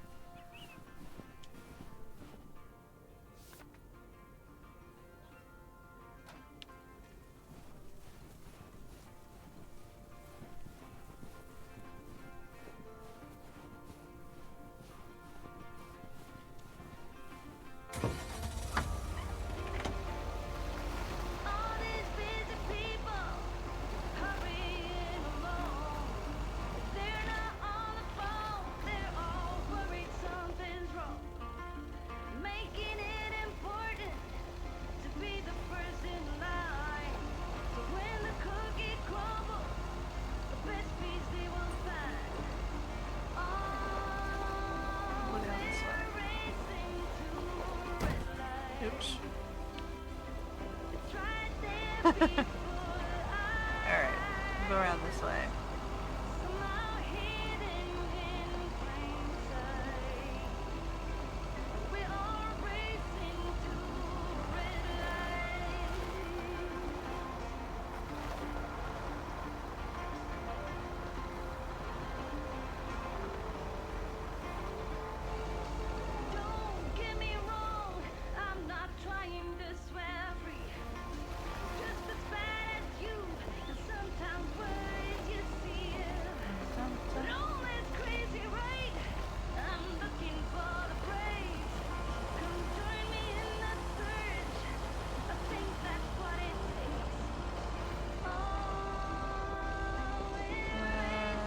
Turn here.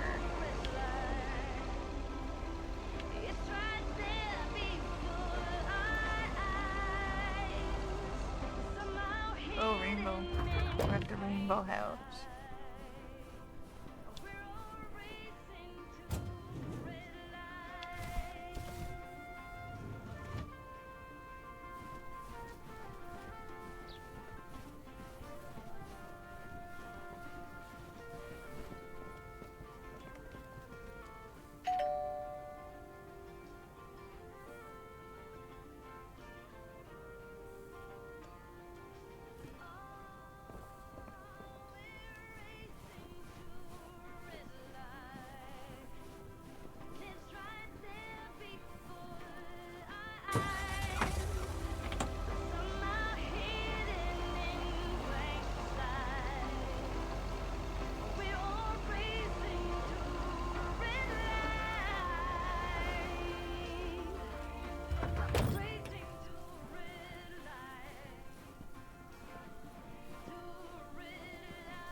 Bum, bum, bum. Looks like there's nothing way far out, so we can turn back to the main city.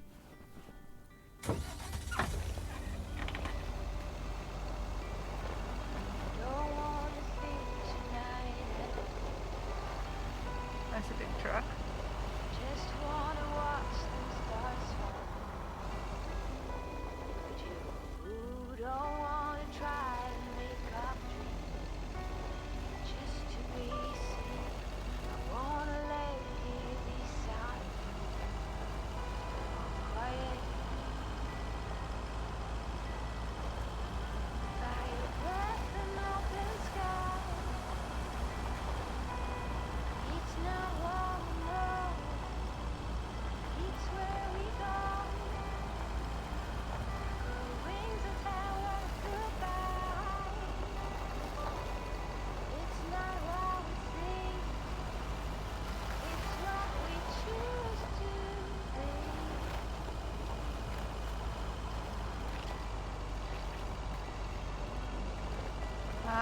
at that one on the way back.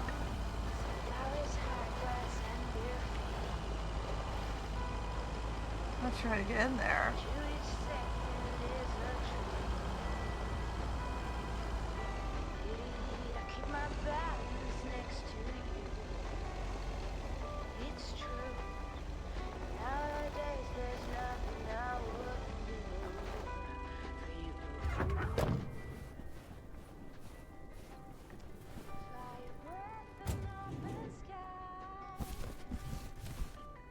A belated Christmas gift?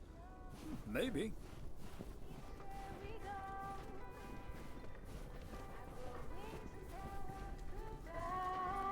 Okay, so we still need to check Spanner Dam for the mood shots. According to this, it offers damn fine views, so... Hey, Mr. Mailman. Come on over. Talk to us for a sec.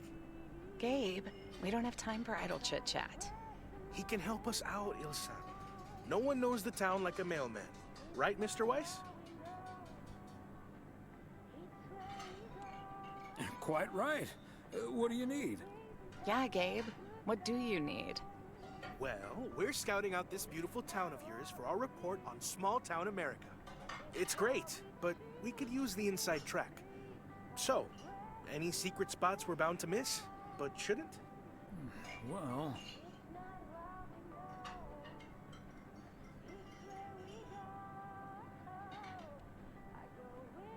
the watchtower up at Eagle Peak. You can take in the view among the treetops. But make sure you watch out for those creaky steps. Oh, hey, Maureen. Now, here's your coffee, folks. Sorry for the delay. Faucet's been acting up again, which should have been fixed yesterday.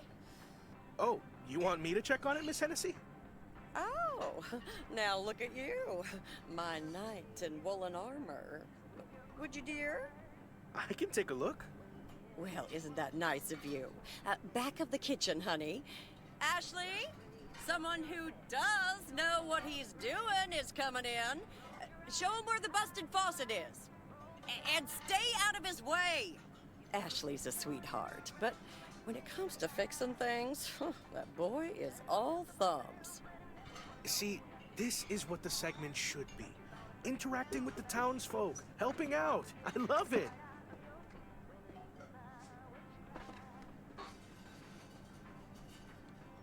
Does he actually know anything about faucets? Yeah, you're in good hands, Maureen. Gabriel may look and act like a naive little pup, but he can fix anything. Well, except for our van. But other than that...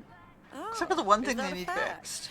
Well, in that case, I can think of a few more things he could fix around here, if you catch my drift.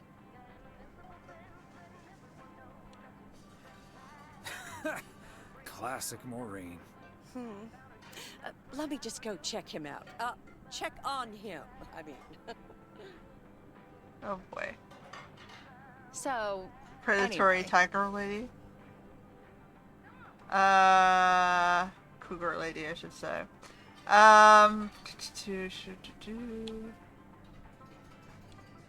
So... Oh, wait. You had the Connor Price experience the other day. Have you recovered yet? I actually encountered him outside the motel yesterday evening. He was a lot nicer this time. Really? Oh, did he greet you with, "Good to see you, man"? Yes. How did you know? That's his go-to when he's forgotten your name. It's "Good to see you, man" for guys and "Hey, lady" for gals. Really? Wouldn't worry about it, though. He called me Lisa for the better part of a year. Connor's a lot. But I guess after this week, I can update my resume with not just segment producer and car problem solver, but also Connor Price wrangler. Gabriel seems very nice, though. That should make things easier. Oh, yeah. He's a big old puppy dog. He's as uncomplicated as Connor is complicated, so that's a welcome antidote. Well, now, sounds like someone is getting a little warm under the collar for our Gabriel. Just between you and me, honey, I have a hunch that feeling is more than mutual. Maureen, you shouldn't startle people like that. All I know is, I just spent 5 minutes with our knight in the kitchen, and during that time, he mentioned Ilsa about 12 times. Really? Well, Faucet's all better now, Mo.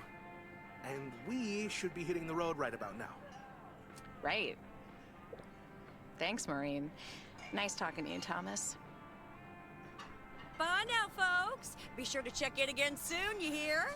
Huh, these TV folks sure know how to liven things up, don't they? Indeed, Maureen. You haven't even met the main event, Connor Price. Oh, that reminds me. You know about my little New Year's Eve shindig, right? I'm counting on you and Emily. We'll party like it's 1986. Because it will be. Oh boy.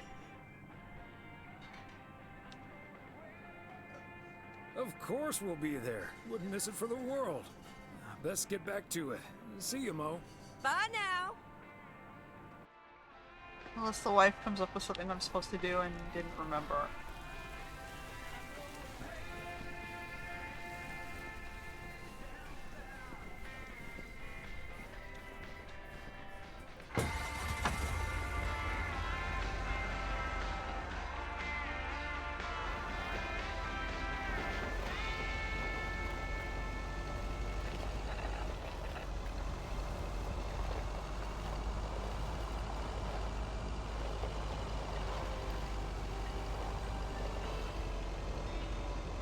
How do you get in here?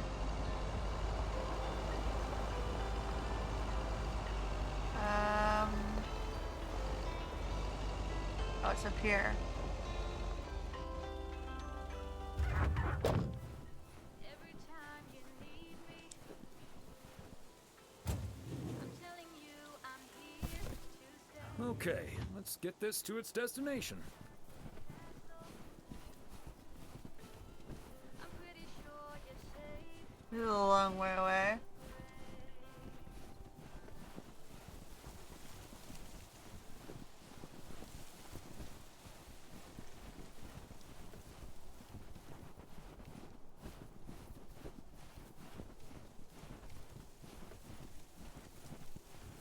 Almost looks like a shed. Is this your betting parlor? Ah, look who's here. Hey, Thomas. Yeah, I needed to take care of some stuff. Hardly any customers at the post office anyway. Aren't you at least a little worried that Walter Morgan might show up? Morgan? I don't think so. Last time that city slicker tried driving in the snow, he totaled his car against the deer statue. If you say so, Frank. It's none of my business. That big sucker you're carrying is for me, huh? Right on time. It's all coming together. Hey, Thomas, you can keep a little secret, right? The fireworks? Not if it gets me into trouble, Frank. Don't worry about it. It's not a big deal in any case. A buddy of mine was able to get his hands on some premium quality fireworks. Oh boy. I'm selling them with a nice profit. And anything I can't sell, well, let's just say you want to be outside Moe's Diner when the clock strikes 12 on New Year's Eve. Frank, that sounds illegal and dangerous.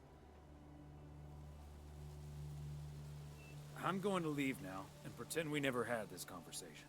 Okay, Thomas, fair enough. See you at the office. And I hope you still enjoy the show. Oh boy.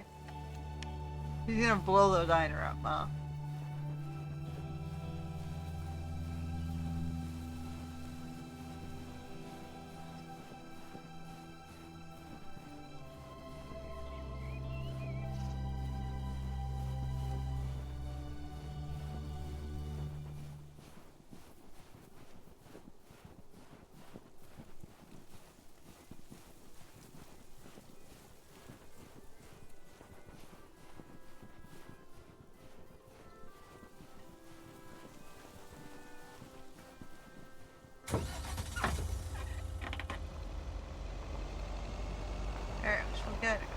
cars left.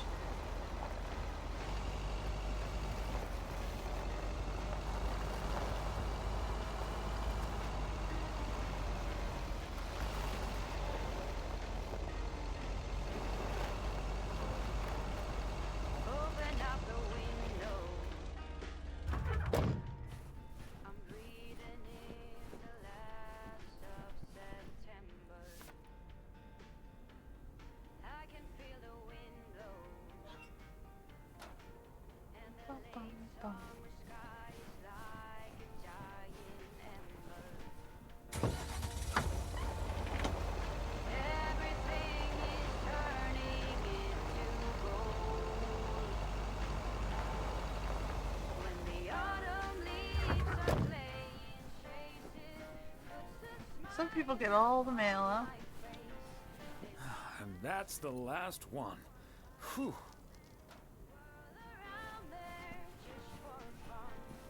Some are faster, some are slow, and some are high and some are low. Dancing through the last days of September.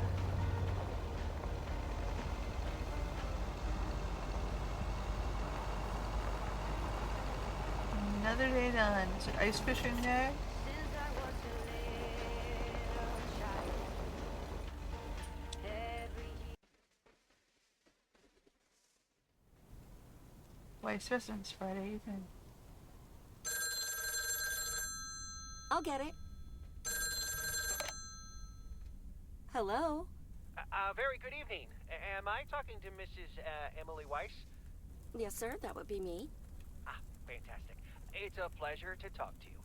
My name is Christian Carmichael, and I represent Fly into Florida. Oh, hi there. I have great news for you, Mrs. Weiss. It's been a while, but do you perhaps remember entering into our Fly into Florida sweepstakes? Now that you mention it, I think so. Yeah. Was that the one on the back of the juice carton? That's the one. And I am more than happy to tell you that you are the winner of the grand prize. The grand prize? Wow, fantastic. I'm afraid I've forgotten what it was. Could you refresh my memory a little bit? No problem, Mrs. Weiss. You have won a 2-week trip to Florida for two. Wow, Florida? Really? I won? I have never won anything in my life. Hold on, I need to tell my husband. Honey, we won! I'm talking to a gentleman from flying to Florida, and he says we've won a 2-week holiday for two. Get out of here, Florida? Wow! Isn't it great? We're so happy. Thank you so much. You're very welcome. You've got plenty of time to let it all sink in. Next, we'll be sending you an extra special envelope.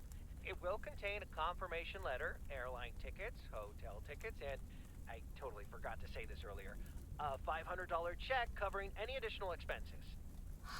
Wow, I can't believe this is happening. Well, it most definitely is, Mrs. Weiss. And we'll be making sure you both have the time of your life. There's one thing I must stress. The dates can't be altered. So if you have plans for the first 2 weeks of September, this would be a great moment to change them.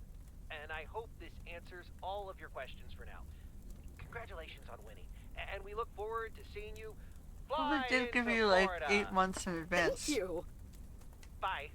Which is decent, I suppose. I think I need to sit down for a moment. Florida. Oh, that's Robert. Oh, it is Sorry, ice honey. fishing day. I can't celebrate with you right now, but I'll make it up to you tomorrow night at Moe's. I will hold you to that. Have fun on the ice, hon. And when you start to freeze out there, just think of sunny Florida.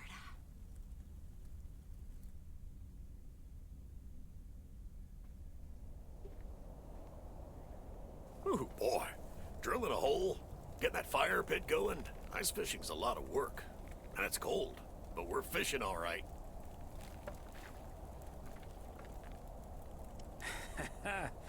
Great stuff, Robert. Thanks for taking me along. No problem, Thomas. Wouldn't have enjoyed it half as much by myself. Man, it's nice out here. Cold though. This setting could use a guitar. Wouldn't that scare the fish away? Especially if you start singing.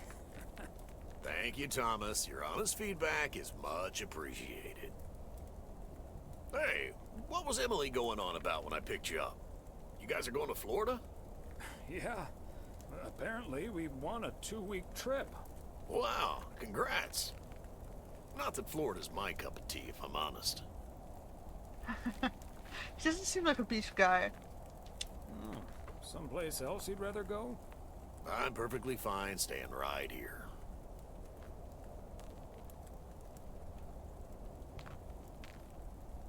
And you're probably perfectly right, Robert. Yeah, I'm not always perfectly sure about that. Could be that I'm a little stuck in my ways.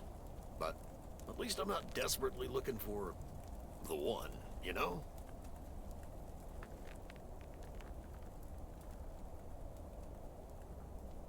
Yeah, just give it a little time.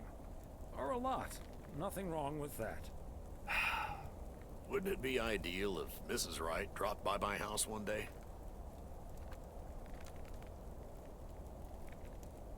Wouldn't it also be ideal if we caught the winning lottery ticket from this here frozen lake?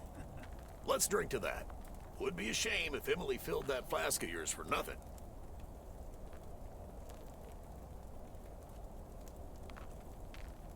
Ha! Finally, a sensible remark. Cheers. Now let's catch a fish and get the hell out of here. They're gonna be there all night, huh?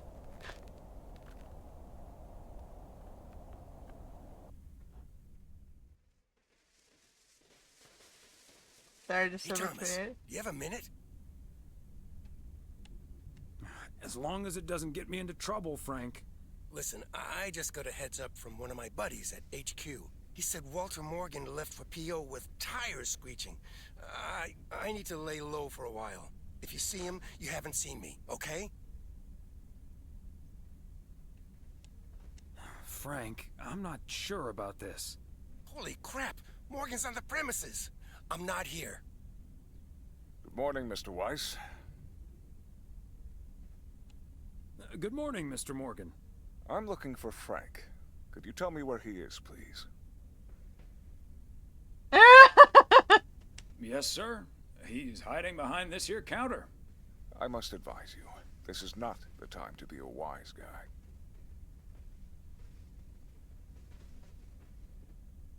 I'm serious, sir. Have a look yourself.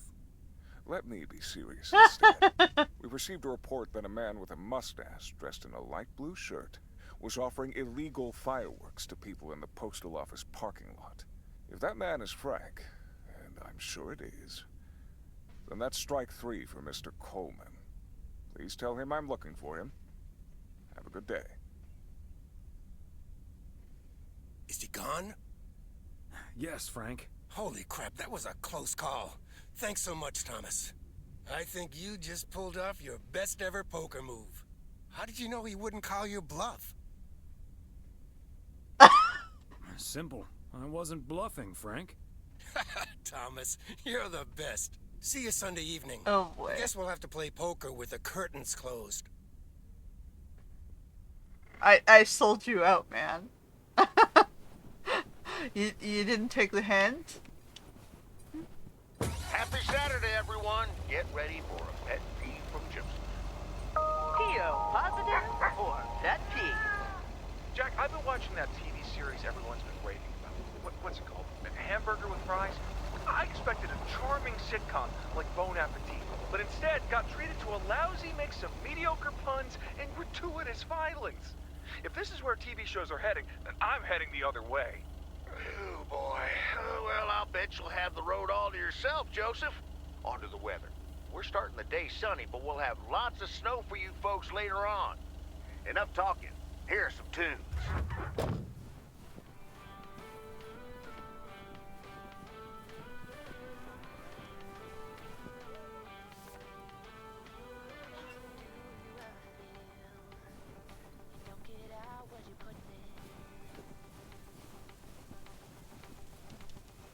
I ain't getting involved in no Frank shenanigans, man.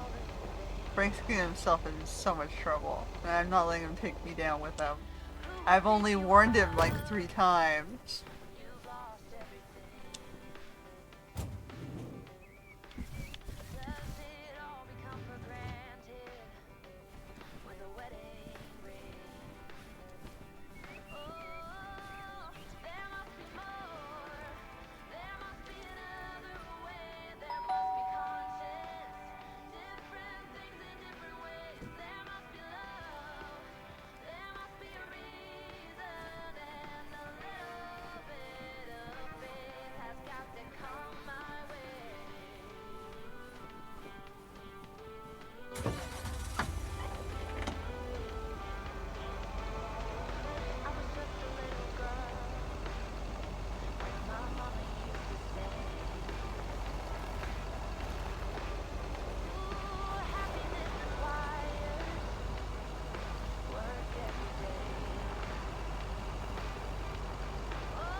This side or the other side? This side. Another satisfied customer. Unless it's Bill's.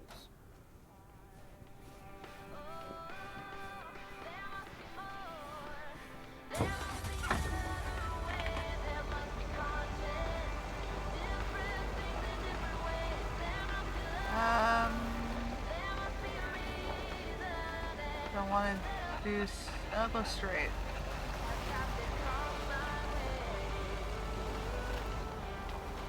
Do this one first.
This must be the parts they ordered.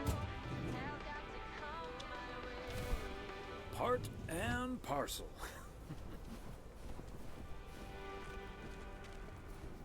In the shop or the back?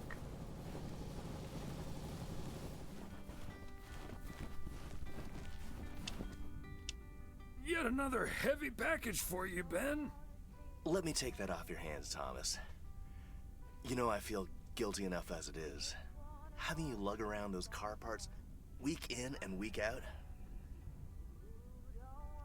That's the job, Ben. Neither snow nor rain nor heavy packages Stay these couriers from the swift completion of their appointed rounds. I'm serious, though. If you don't mind me saying, you're getting up there. Ever think of hanging up the old coat and bag? Hey, we can't all have our daughters follow in our footsteps when we retire the way you can. Well, that's true enough. Son of a gun. It's the engine parts for the news van. Didn't expect them to come in so soon. No, that's great. Now they'll be able to roam around PO for their report. Yep. With any luck, that thing will be up and running before the end of the day. Godspeed, my friend.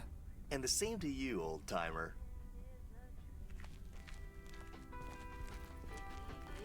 Alright, now I gotta turn around. Let's have the last package.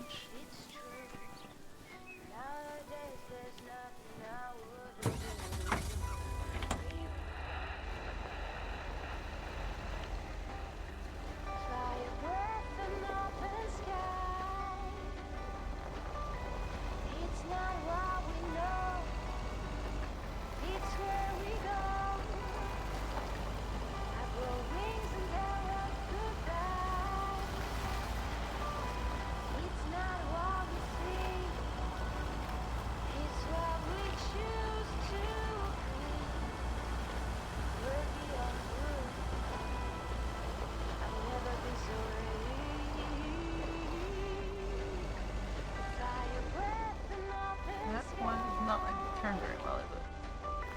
Here we go.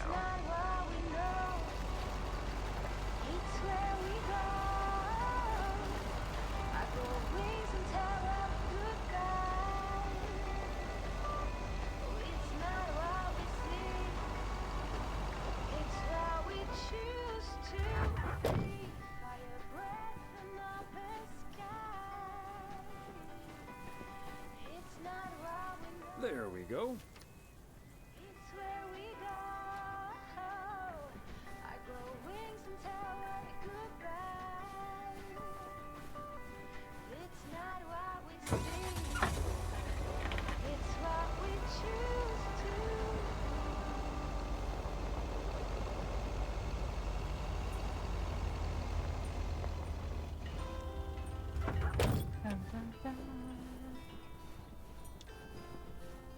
What hijinks is our logic lady gonna be up to today? A belated Christmas gift? Maybe. Or all the orders for the party?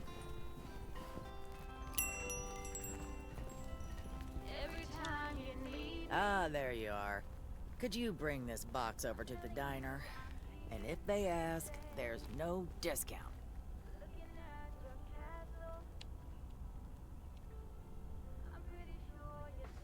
Sure, why not? Thanks. And remember, no discount. Roger that.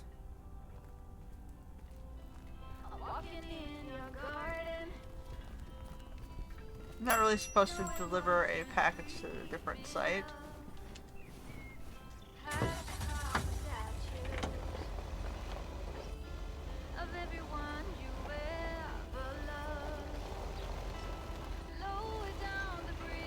You're lucky I'm done my route early.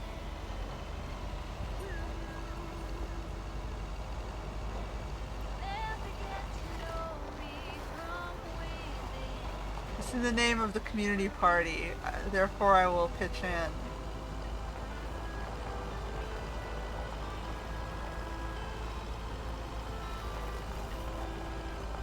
Oh, no, Foxy, no! Don't get yourself killed, it's not worth it.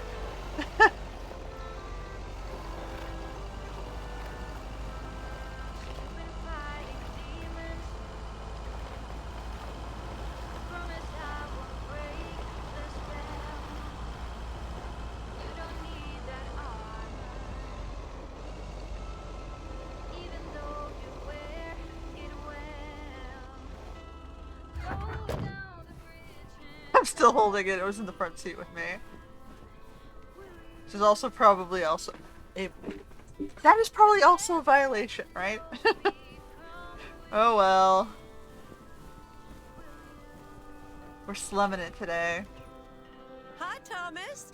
Oh, please tell me that's a big box full of snacks from the general store. This is a big box full of snacks from the general store. But without a discount on what's inside. No discount? Is Nancy Carlisle really trying to charge me full price for snacks that are about to go past their expiration dates?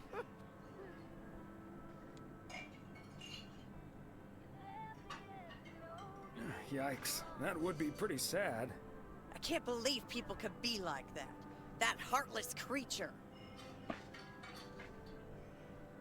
Maureen, easy now. She just drives a hard bargain. Pardon my French, Thomas, but she always manages to drive me up a wall. I'll stop bothering you now. I'll think of something, don't you worry. Alright. Now my day is over.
Alright, now Hello, Thomas. Hi there, Beth. What brings you here? I saw you arrive just now, so I decided to venture across the road with a minor request. Sure thing. What can I do you for? It's just one small thing, I promise, and, well, I suppose you can see what it is. A first gift to the little one, you see, since Christmas in Georgia fell through. It just needs an address, and I'm not sure where to put it. Could I leave this with you so you could make sure it gets where it needs to go? I have the information right here on an old envelope. It's the return address in the top corner. Of course, Beth. I can understand that labeling a package like this can seem daunting. Bears will do that to you. You're a real gentleman, Thomas. Thank you. I have a stack of returned holiday gifts that need sorting before I close. I've handled many a strange parcel in my day. Not to worry. I'll take care of it. Thank you, Thomas. Truly. I'll get the postage to you later, I promise. Oh, and please tell Emily I have a great idea for this Sunday's girls' night. It's a surprise. Bye now. Sure. Enjoy the rest of your day.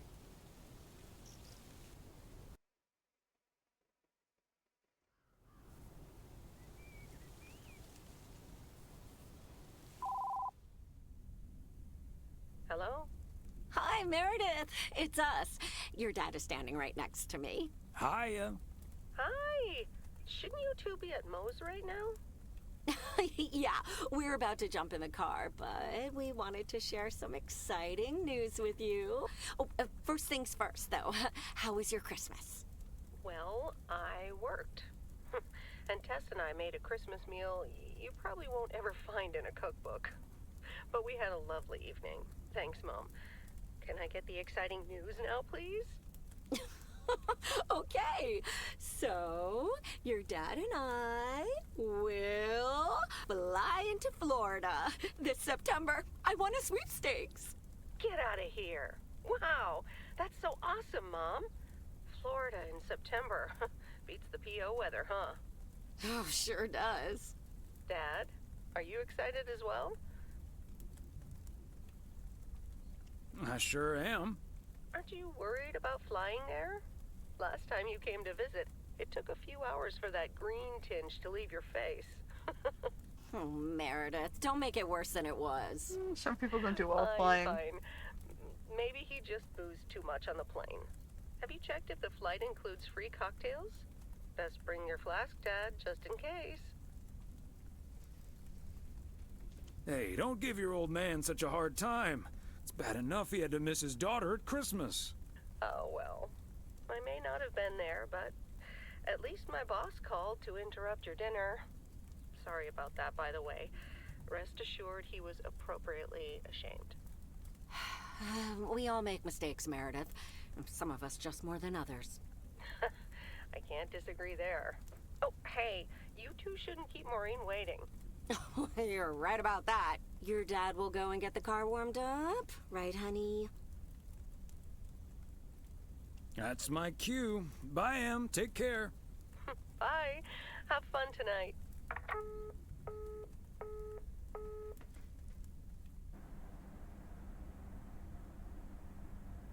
Thanks for getting the car all toasty for us, honey. You're very welcome, dear. It's my pleasure. We've been doing this for decades now, and I've never stopped looking forward to spending my Saturday evening here with you. I feel the same way, Em. I'm a lucky man to have you. Good evening, you two beautiful people. Ready to order? Or should I just write down pancakes for lovely Emily and a T-bone steak for Big Thomas here? Oh, Maureen, your intuition never ceases to amaze me. It sure is pancake time for me again. Hold your horses, Maureen. I think I might have something else. I'll have something lighter. A Caesar salad, please. You got it. Be right back, folks. Ashley, it's pancake time! And start chopping that lettuce! This will never get old. But Beth making surprise plans and this Florida trip landing in our lap got me thinking a little bit. If we're getting close to being able to do whatever we feel like doing, does that mean we should stay in PO forever? Yeah, of course. I can't imagine living anywhere else. It's also very hard for me to imagine. But it snuck into my mind and it doesn't seem to be sneaking out. You haven't even been to Florida, It's though. not like your arthritis will stop acting up in weather like this. Yeah, that's a good point, though. I am looking forward to that Florida trip the more I think about it. It's a perfect opportunity to test the waters. Oh, wasn't it nice the way Meredith reacted to the news? Although I'm sure she's a little envious. Yeah. When's the last time she had a few days off and left the big smoke? Okay, folks, while Ashley's busy in the kitchen, it's time to fill Mo in on a few details. A little birdie told me you two were off somewhere fancy. Maureen, I was planning on telling you and the girls all about it tomorrow evening. But I'm sure you've also heard it's Florida in September. Florida in September. Huh, imagine that. Oh, I'm so happy for you two. Thanks, Maureen. Have you ever been to Florida? Are you offering your ticket to me? Oh, Thomas, that's so nice of you. Nice try, Maureen. Nice try.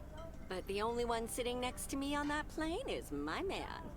Are you totally sure about that, though? I heard that a certain Walter Morgan will probably not be very lenient with holiday requests from the postal office employees. Would he really get in the way of our Florida trip? If Walter Morgan gets in the way of that, I'll get in his way. I don't think I'm supposed to actually run over, but sure, all right. Oh, that means dinner's almost ready. Be right back, folks. See, things like this, they bother me sometimes. Maureen's a sweetheart, but it's almost impossible to have a private life here. That sure is true. But you take the good with the bad, and the bad with the good. I kind of like knowing everyone. I guess you're right about that. Maybe it's the stress of those 60-hour work weeks talking. Oh, Maureen's heading this way again. Let's just enjoy our lovely dinner together, shall we? We shall. Have I already told you that you look wonderful tonight? Look alive, folks. 2 plates of the good stuff.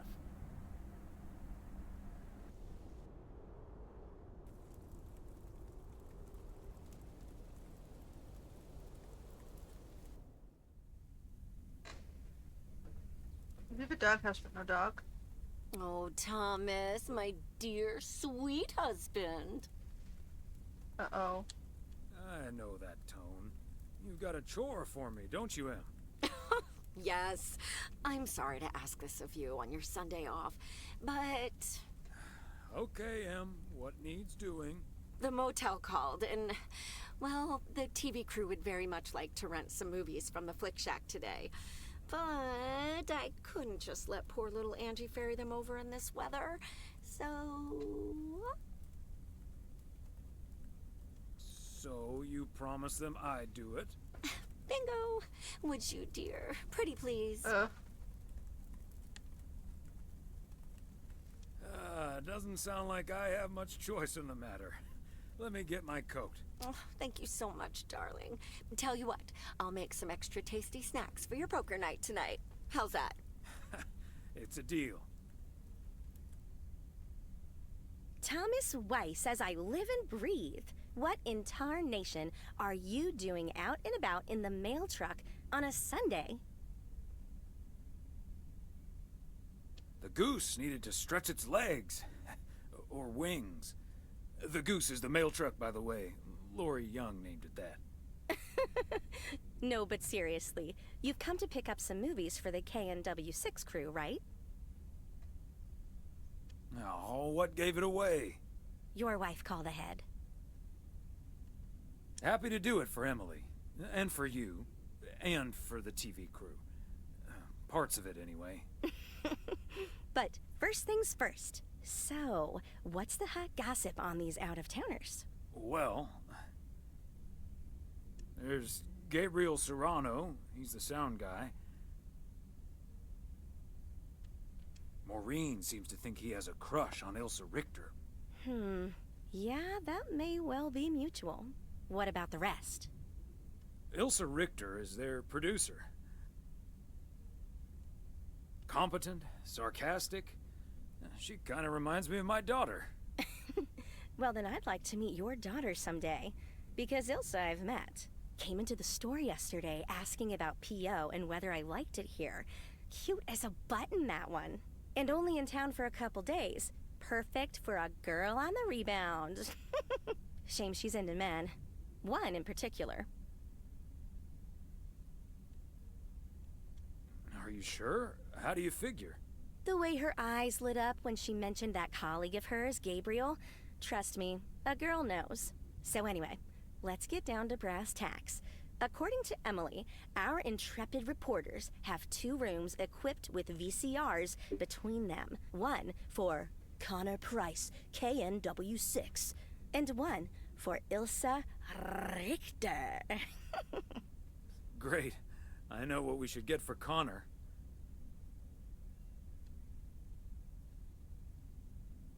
Got any motivational tapes on how to win friends and influence people? Great idea. But Connor's already made his pick. Octopussy. It says it's James Bond's all-time high. I guess they forgot about that time he went to the moon. Fine by me. And what did Ilsa choose? That's where we come in. See, she wants us to pick the movie she'll be watching with her colleague, Gabriel. Thomas, she wants us to pick the movie she'll be watching So we're supposed with to pick a romance? Gabriel.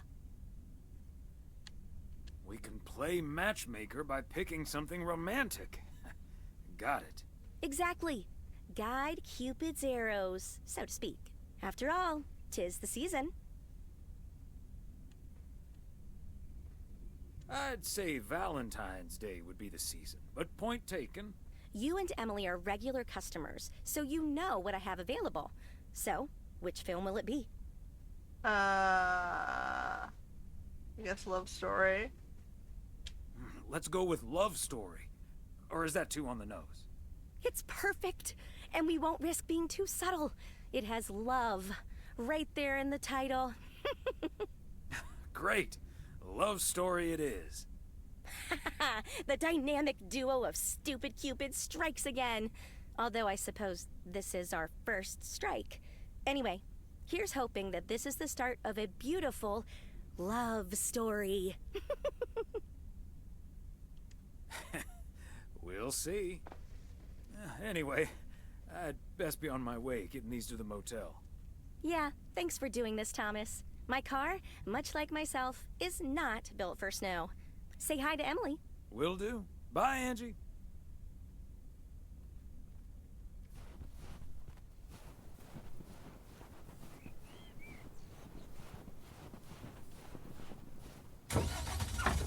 Alright, we got our quest. Oh, I didn't even see that. Hit the fire hydrant, man. This poor truck.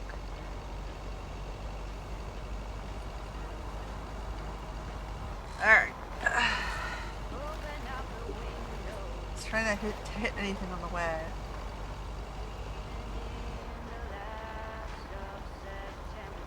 We can go left or we can go right. We haven't gone all the way around the lake in this direction. Let's see what the view looks like.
Oh, okay. It's technically in my hands, I guess.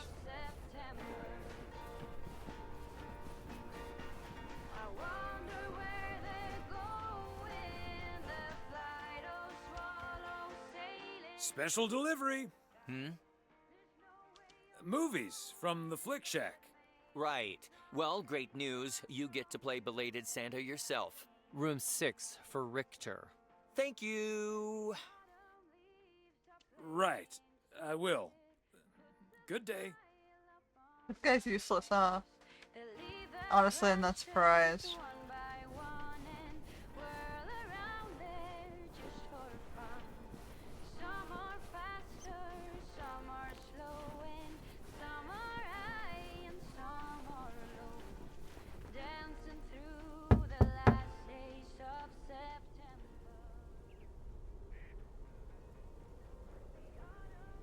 Movie delivery for segment producer Ilsa Richter. Yes? Oh, excuse me, Mr. Price. I thought this was Ilsa's room. No, that's room 9, but think nothing of it, my guy. Ooh, you got me my Bond movie. Yes, sir. Apparently it's James Bond's all-time high. Love it. You know, Moore's an even better 007 than Connery. He just oozes that classy British wit. Thank you so much.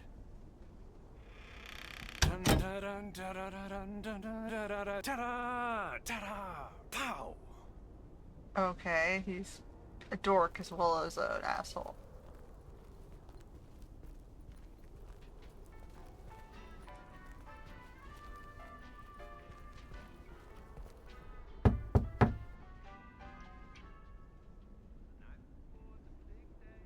A movie delivery for Ilsa Richter. Yay! Good to see you, Thomas. So, What movie did you and Angie pick for me and Gabe? Here you go. Love story. Haven't seen this one. What's it about? Tennis? Good one. Not about tennis, but it's still pretty ace. Ha ha. I'm sure it is. Looking forward to it. Let me guess. This was Angie's pick. Well, let's just say it was a group effort. Okay. Well, color me curious. Hope it's age appropriate for big old puppy dogs. Oh, speaking of, on your way out, could you give a quick knock on Gabe's door, just so he'll know it's movie time? It's room number 2. Will do. Great. See ya.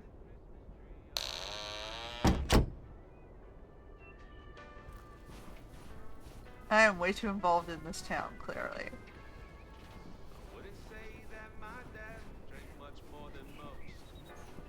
He's just a nice little grandpa, huh? I'm not saying it's wrong, and I'm not saying it's right. To you, log ain't the only thing.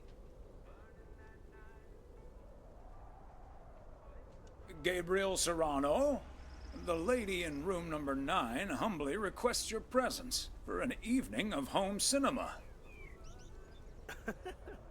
Thanks, Thomas. I'll be right over. My work here is done.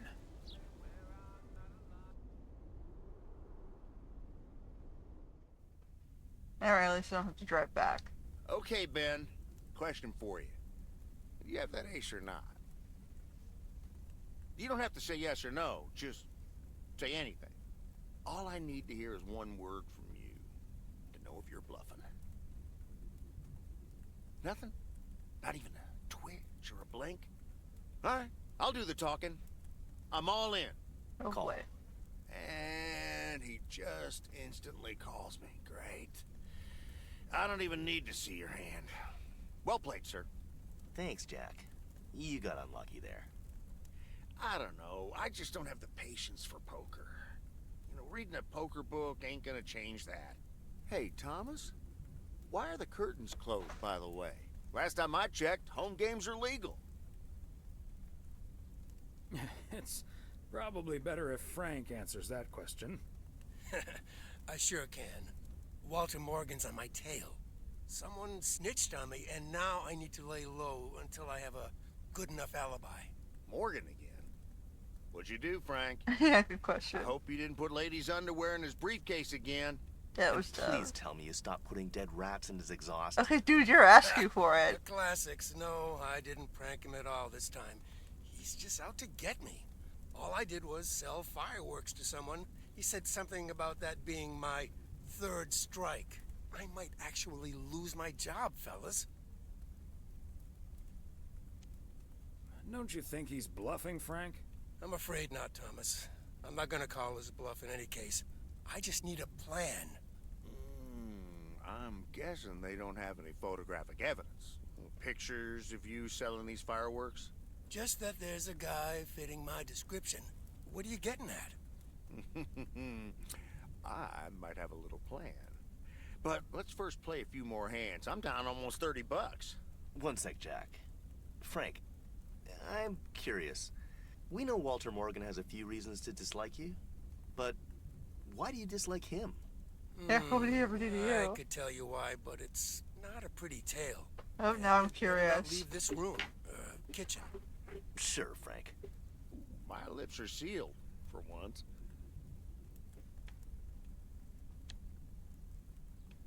Frank, I'm not sure if I can keep another secret for you. I'll just go to the John. Fair enough, Thomas. I can't blame you.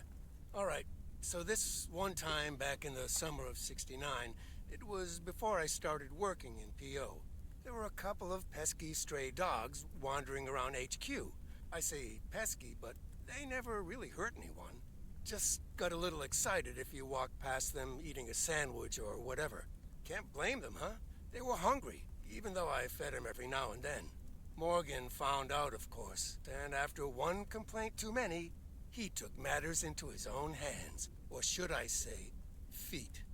He lured a couple of them behind his car, and before I knew what was going on, it was too late.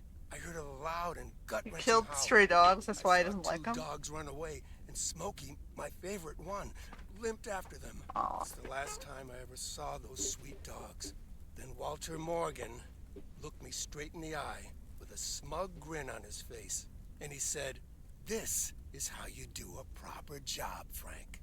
I can still see that grin when I close my eyes. Yeah, it's a dick move. That does it. Walter Morgan is now on my eternal shit list. And I'll make sure the rest of P.O. knows about it. Is that a real What story? a despicable human being. I can't believe he did that. Well, he didn't. There we I was go. joking, of course. I don't really have a good reason for disliking Okay, you're Walter just a Morgan. jerk. That boring old pencil pusher just rubs me the wrong way. That's awful. Wasn't even a funny story. Damn it, Frank, you had us good. Did I miss something? You sure did, but I'll tell you about it another time. Okay, folks. Ante up. Here we go again. Oh boy. I don't like Frank.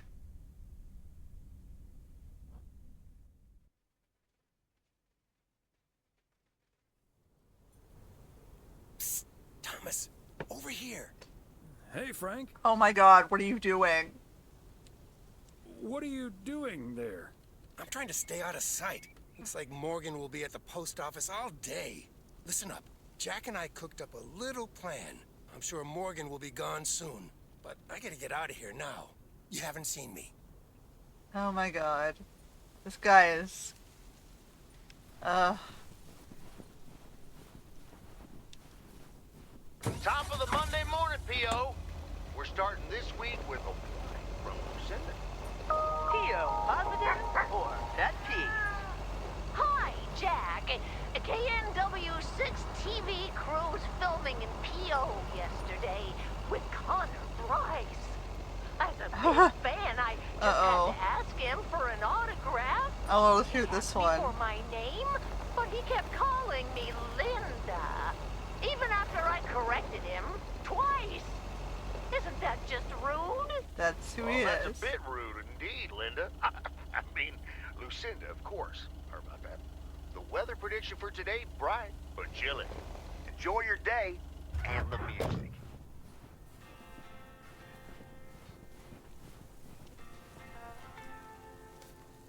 Sounds like he has only 3 favorite songs on this radio station.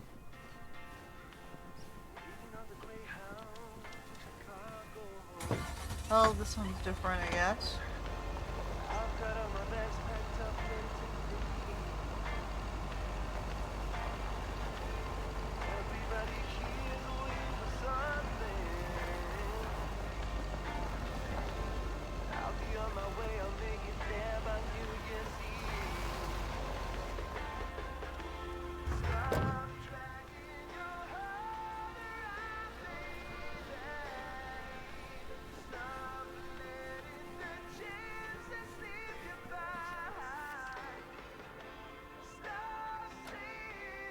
This snowman doesn't look melted. No parking, whoops.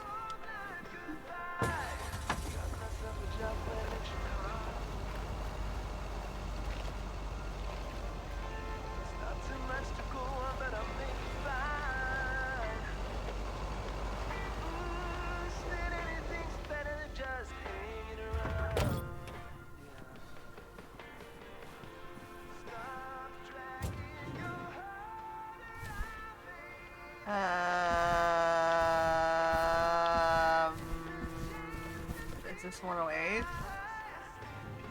Must be 108. If that's 6, this one must be 8.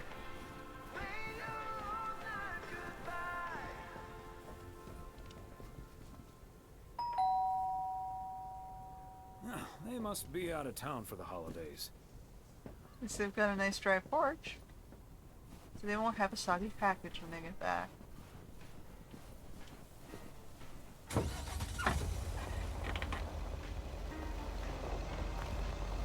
I can get around this.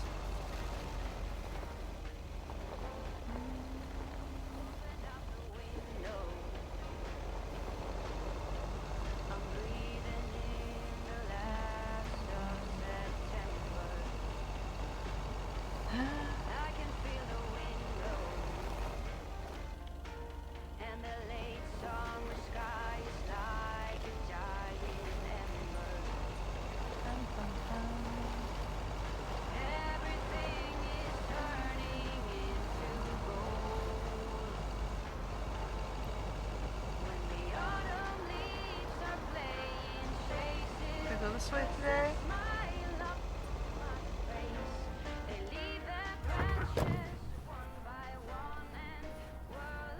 Let's mix it up.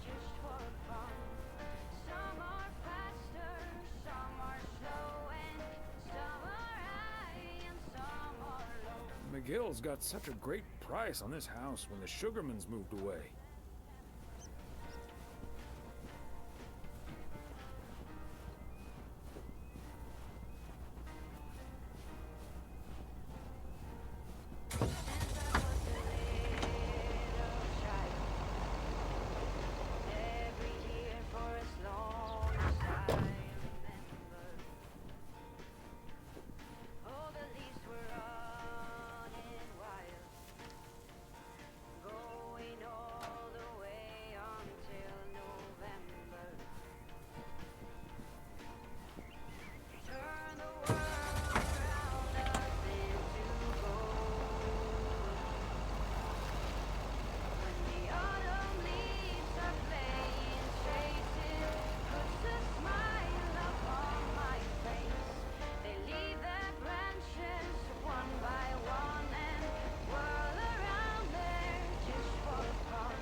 No, Foxy, it's not worth it.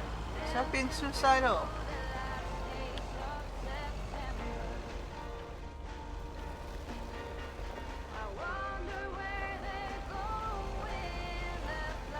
Oh. We've got the news crew here. I'm gonna make it easier to get out.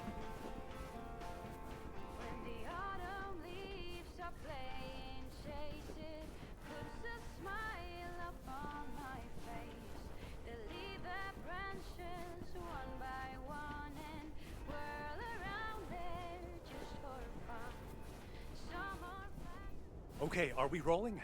We're rolling. We're rolling. Okay, let's get this in one. I'm freezing my ass off. When Chekhov saw the long winter, he saw a winter bleak and dark and bereft of hope. Yet we know that winter is just another step in the cycle of life. In the summer months, this lake is bustling with activity.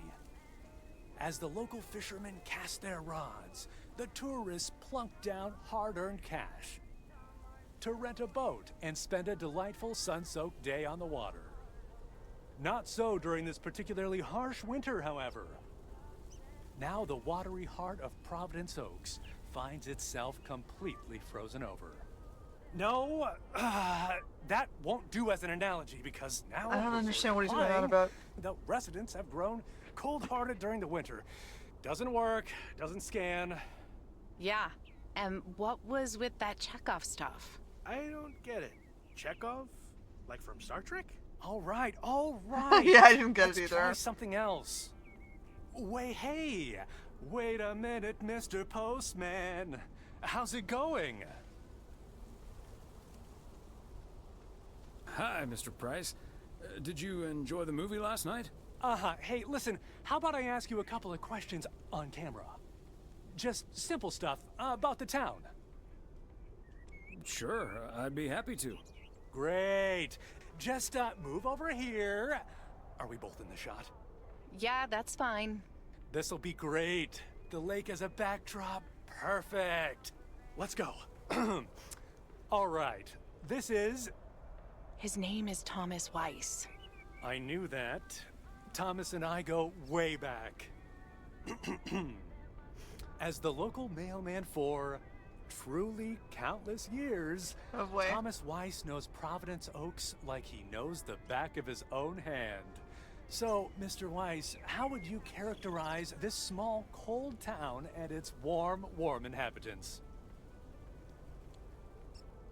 That's easy, Connor. Whether you're new in town or have lived here for ages, what's clear is this.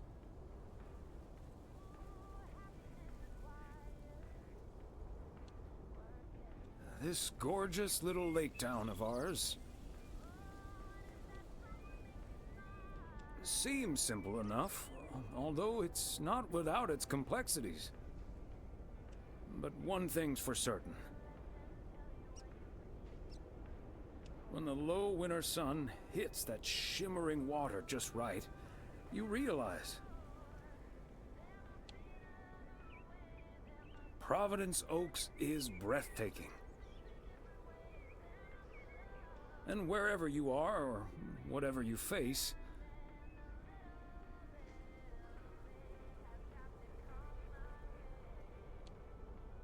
here, a goodbye never has to be a farewell. And cut. Ah, that's so sweet, Thomas Weiss. Completely unusable, but sweet. I know I've got goosebumps. Yeah, that went well, kind of. Now, let's scout out the establishing shots at the far end of the pier. Let's go, Connor. Aye, aye, Captain. Gabe, you can take 5. My advice would be to take those 5 in the van, to reduce the risk of any further ass freezing off incidents. Noted. Thanks, Ilsa.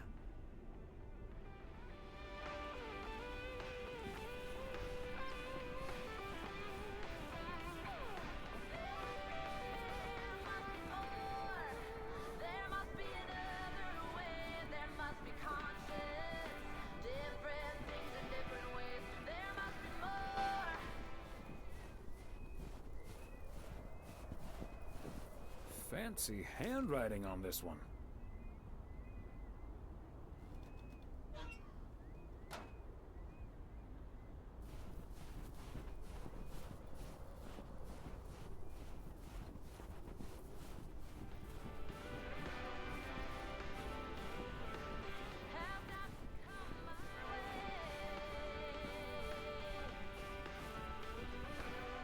Mr. Weiss, Thomas, sir. Hi, Gabriel. What's up?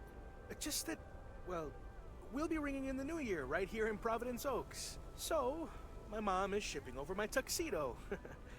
Can you make sure it arrives okay? She says she clearly marked the package Serrano Room 2. Oh, of course. Mailman's promise.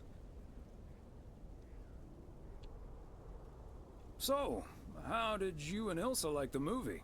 Oh man, it was beautiful. Heavy stuff, though. At the end, Ilsa totally had tears in her eyes. And, well, so did I. There is something else I wanted to ask you about. I guess I'm curious. How did you, like, woo your wife? It's pretty simple and cliched. She's my high school sweetheart. I took her to the fairy tale dance. We snuck off to smooch under the bleachers. And the rest is ancient history. But I'm guessing that doesn't help you with what you really want to know. You want to know if you should make a move on Ilsa. Shh, keep it down! Don't mention her name.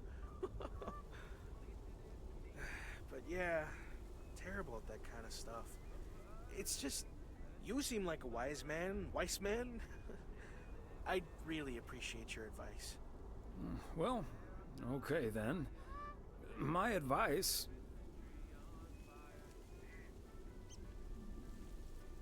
is to think about how things felt last night. Let that guide your decision. It might sound corny, but you can't go wrong following your heart. Wow. And is that your definitive judgment? Absolutely. That's the best I can do. All done. Hey, what are you two schmoozing about? A mailman never tells. Excellent. Now start the engine, Gabriel. We're rolling out pronto. Man alive, it's cold today. On it, Mr. Price. Thanks, Thomas. You've been a huge help. So, take good care of that tux, yeah? Will do. Bye, folks. Don't really need a tux. Oh, they moved my truck. Why?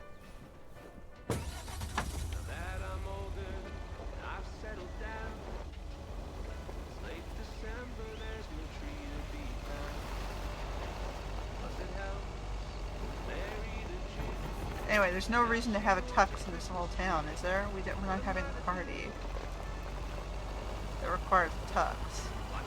This is trying to do something like pose to the girl, which might be a bit early.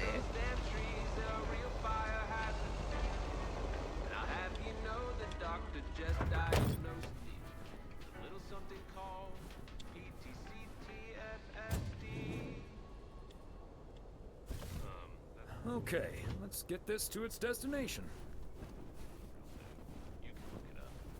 Uh-oh, what are they doing in there now?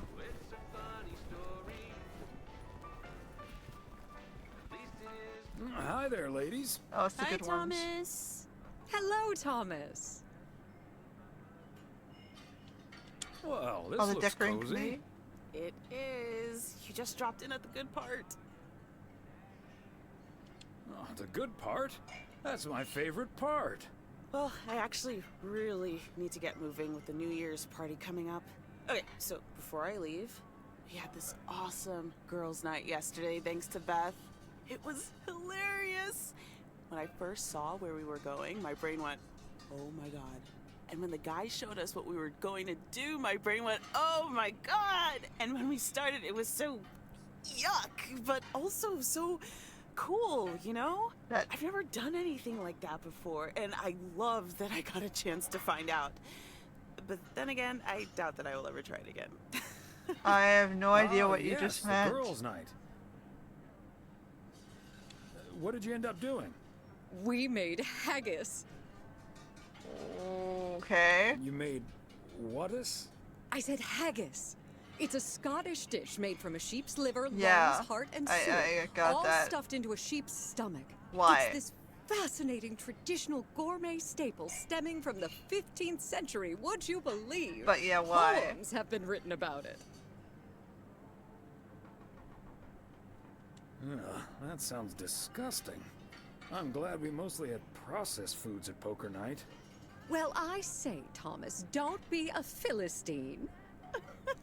It was so gross. I'll have nightmares about zombie sheep for weeks. Yeah. Bleh. Okay, hate to leave you two, but I really have to sort out this delivery ASAP.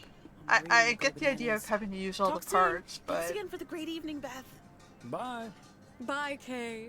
Well, now, I really should get like, back just to the for grind as well. efficiency's sake, Those New Year's price it's not something reductions I aren't would going go to fix for if I had a themselves. choice.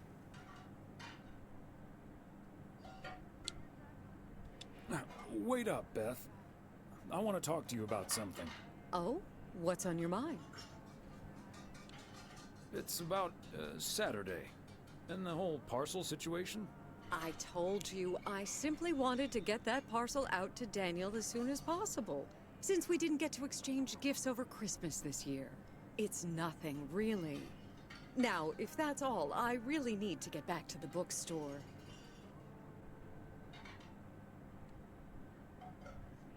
I don't mean to pry. I just want to make sure everything's good. What do you mean? Are you sure there's nothing wrong? Okay, you've got me. Can we sit down here for a bit? Heavens, I do feel a bit caught out. But I have to admit, it does warm my heart to know that I cannot fool my friends. Well, out with it, Beth. You see, it's my eyes, Thomas. I have glaucoma, which means my optic nerve is deteriorating. I found out a few months ago. Oh my gosh, Beth. That's terrible. Thank you. It was a bit of a shock at first. I haven't told Emily yet. Daniel knows. It's not that bad yet, but it's not getting any better. That's why either. she's going to go move with The them. thing is, this kind of condition happens slowly. And I haven't been the fastest in getting it treated, That but they makes more can sense. stabilize it. That's why I wasn't able to fix the parcel on my own last Saturday. And that's why I'm starting to miss a few details here and there when I'm in the store. Or asking for peas instead of beans at Christmas dinner with all of my friends of all places. You can't see. I had no idea. Is there anything we can do to help? It's sweet of you, but there is no Sucks to need getting to treat old. me any differently. I've been going about my business as usual, first and foremost, because the deterioration is so gradual. Until I couldn't really do the little things anymore. Things like Reading small print are getting difficult, which was a painful thing to accept at first. Working in the bookstore is starting to give me more issues than I'd like. Getting older.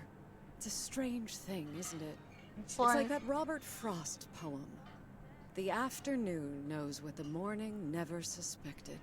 Doesn't mean I wouldn't mind taking a little nap in between from time to time, though.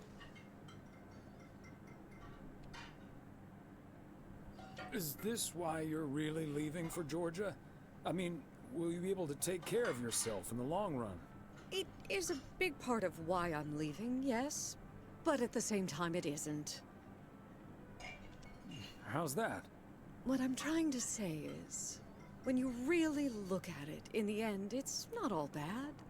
You see, every limit is a beginning as well as an ending, as T.S. Eliot puts it. For me, there's really no use dwelling too much on that limit. I can't change it anymore at this point anyway. But I do have a choice in how to deal with it. Plus, Georgia has a lot to offer: museums, social clubs, and most importantly, my family. If you look at it like that, getting older may still feel like a cursed time, surely, but I also see each new year as a gift. An opportunity to start new adventures, explore, and have more fun.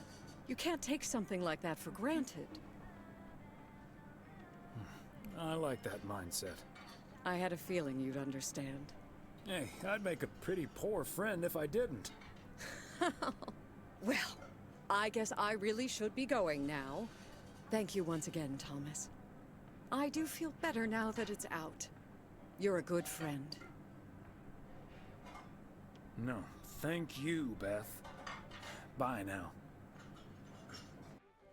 Alright, well, we understand what's going on with her at least.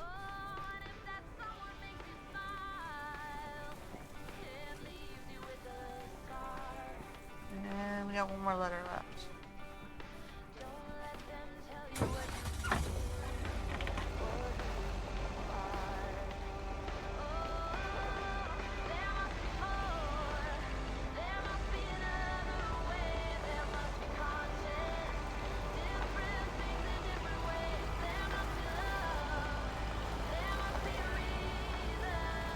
Oh, there's a couple things left.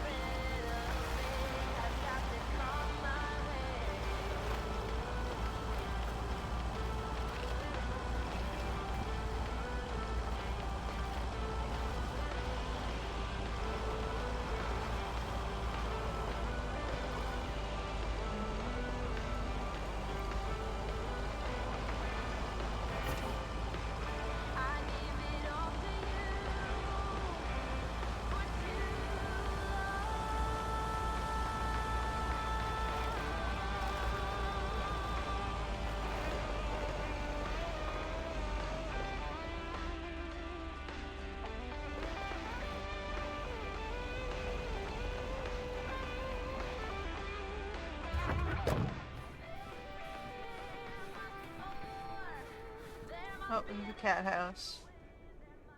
Oh, Thomas! Hello there! Could you be a sweetheart and bring that over to me? Of course. Oh, careful now. Robert cleared most of the snow, but it's still a bit slippery. Thank you so much. If only I still had the balance and agility of my feline friends. Oh, and good day to you, of course. Wow. Good day to you too, Mildred. And Genevieve. Thomas, honestly, this isn't Genevieve. It's Mortimer. They look nothing alike. Isn't that right, Mortimer? Oh. Pardon me, I can't quite keep track of all your cats. Well, I do have a lot of them, but not quite as many as there are streets in Providence Oaks, and you can keep those apart. Okay, I'm sorry. What do you have for me today, Thomas? Just a letter. Let's see.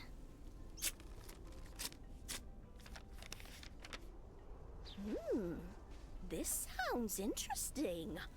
Apparently, I need to make a few copies of this letter, and if you send this letter along with it's Nigerian's to prince the first 6 scheme. people on this list, your name will be added to the bottom.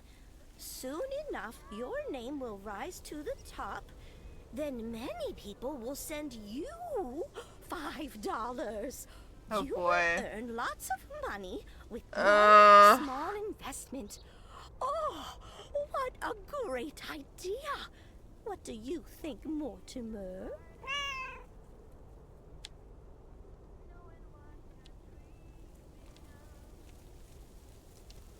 Mildred, that's a classic chain letter scam. Don't fall for it. No one ever got rich off of one of those. Well, except for the post office. Are you sure, Thomas? They make it sound so easy. Trust me on this, Mildred. If you've seen one pyramid scheme, you've seen them all. $30 is quite a bit of money. I'll think about it. You do that, Mildred. See you at Moe's tomorrow night? Probably. Bye, dear. Well. Alright.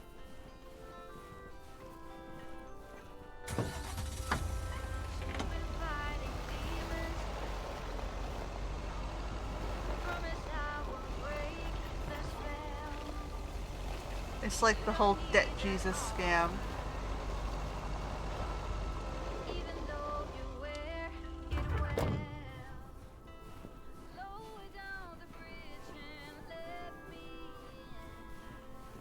That's it for today. Back to the post office.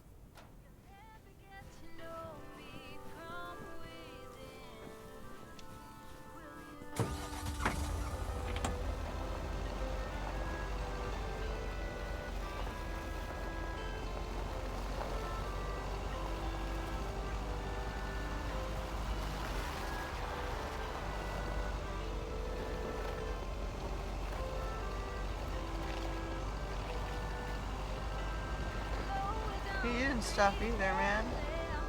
Yeah, whatever.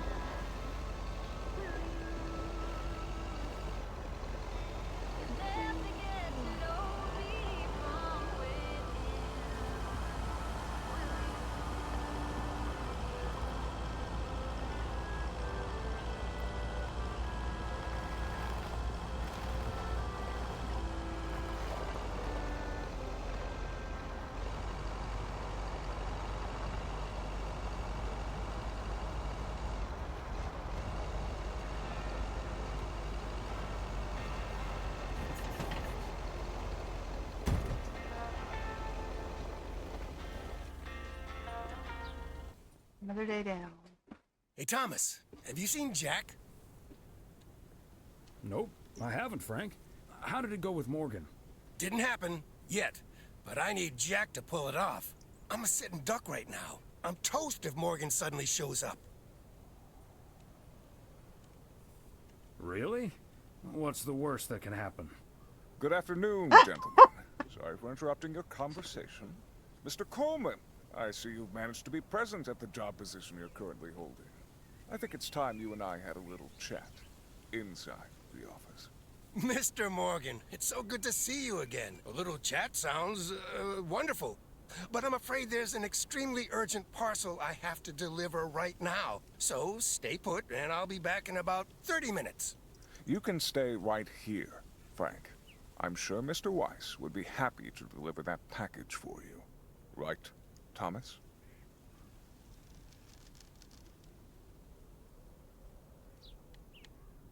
I've got a better idea. Let's just go to Moe's, have a few beers, and talk it all over like adults. Excuse me, sir? Hi. Hello. I heard you were looking for a guy in a light blue shirt with a mustache to purchase illegal fireworks in the parking lot of the post office? Well, you found him. Illegal fireworks? Who do you think I am? Sir, you don't have to keep your guard up. Frank and Thomas here both know me very well, and I'm sure they won't tell a soul about what you're doing right now.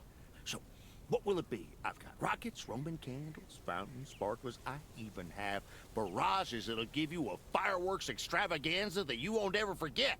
I think there must be a misunderstanding here. Please, don't put Mr. Morgan in this position. If people walk by and see this, they might snitch on him and get him into trouble. He could even lose his job over this.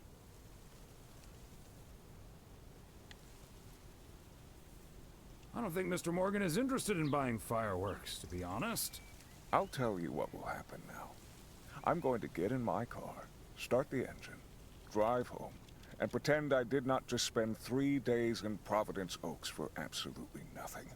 Sir, if you take a left at the deer statue, you'll eventually pass my barn, and I can fill your trunk there in just 1 minute. Do you have cash on hand? Gentlemen, I'll be back next year.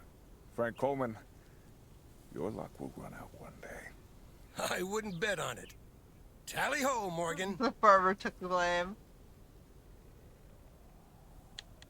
Boy, oh boy. If you can't stand the heat, stay out of the kitchen. Thanks, guys. I owe you one. I guess he has no jurisdiction over the farmer.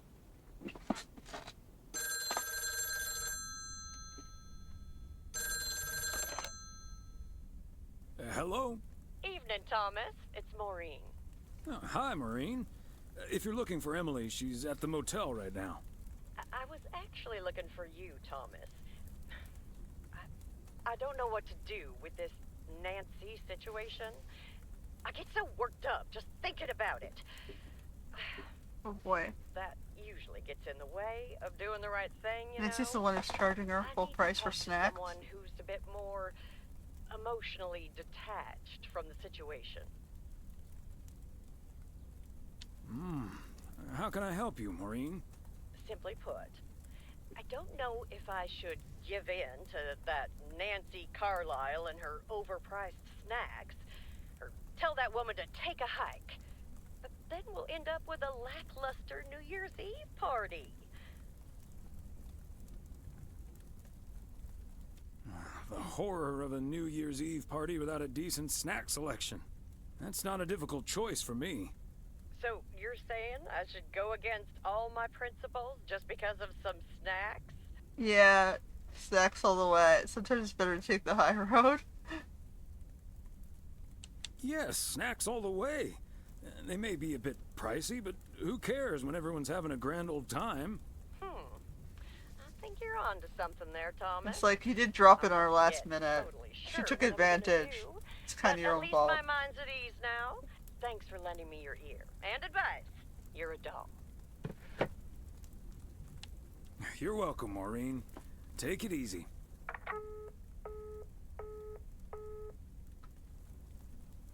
She took advantage of desperation. Should we keep watching the book or reading the book? From 1912 to 1948, architecture was an Olympic discipline. Somehow I don't think that's right. Spanish singer Julio Iglesias used to be a professional goalkeeper. Really? Recovering from a career-ending accident, a nurse gave him a guitar so that he could recover the dexterity of his hands. In learning to play, he discovered his musical talent. Good for him. Alright, it's New Year's Eve. Good morning, P.O. I'm starting today with the weather forecast. It will be bright and beautiful. Which brings us to the last P.O. positive or pet peeve of the year. It's one from yours truly, who'd like to end 1985 on a positive note. P.O. positive or pet peeve? We all know P.O. is the best place to be. And it's, of course, all because of the people living here. And by people, I mean most of the people. A majority. More than half in any case. So, thank you for that. And let's keep it up. I've got a feeling 1986 will be a special year, and I can't wait for it to roll on. Stay safe out there today and tonight. Have a good one. Cheers. Back to the music. Alright.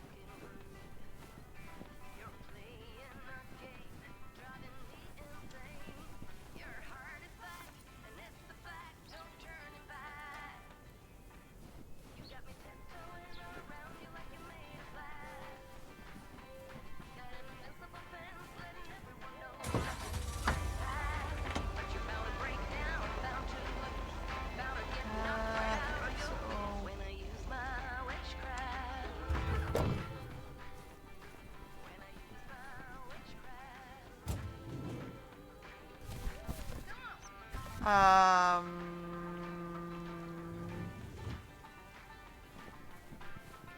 Heron Circle. Oh,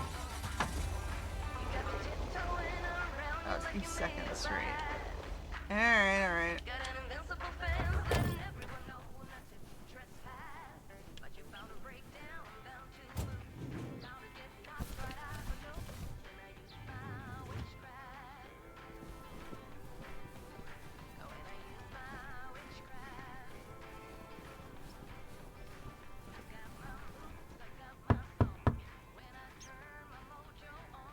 Neither snow nor rain, nor heat nor gloom of night.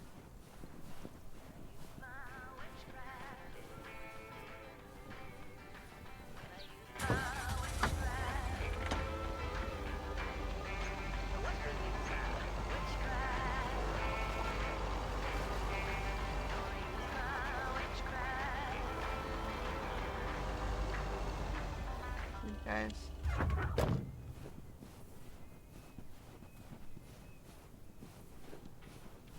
Another satisfied customer. Unless it's Bill's.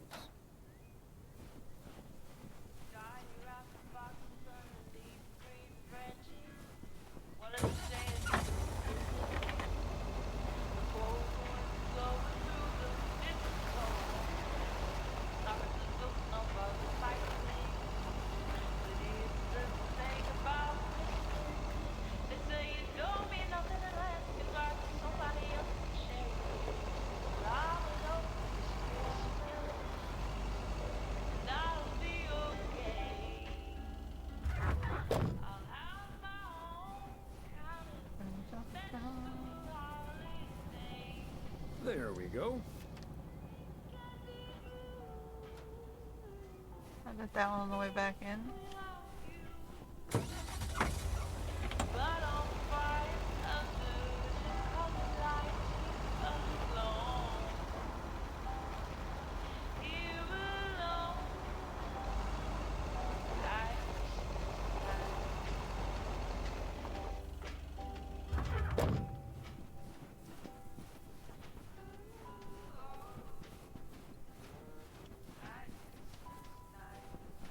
Nope, it's this one.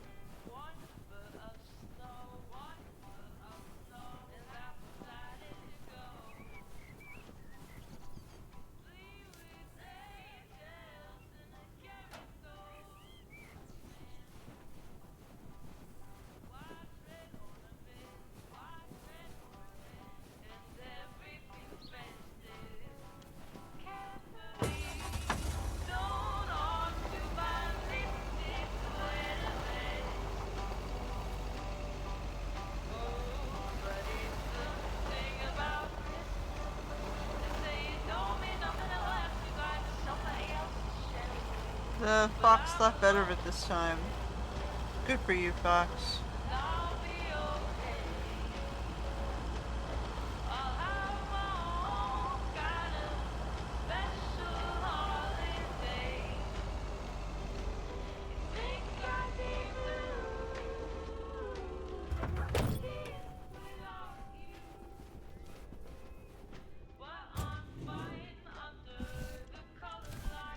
Part and parcel.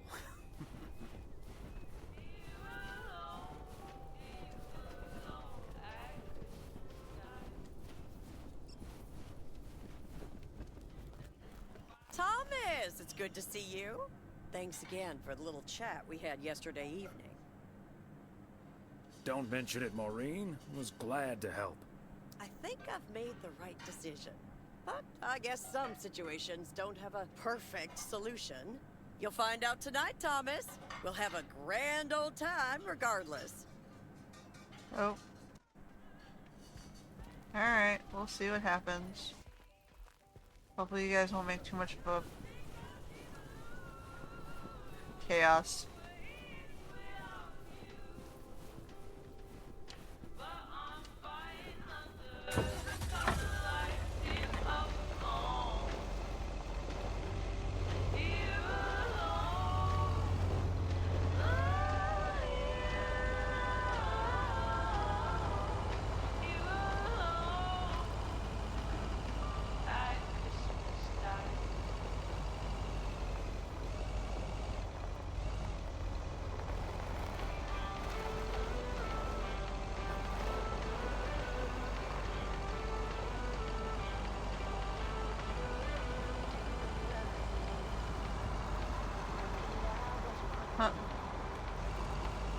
Got the news truck here.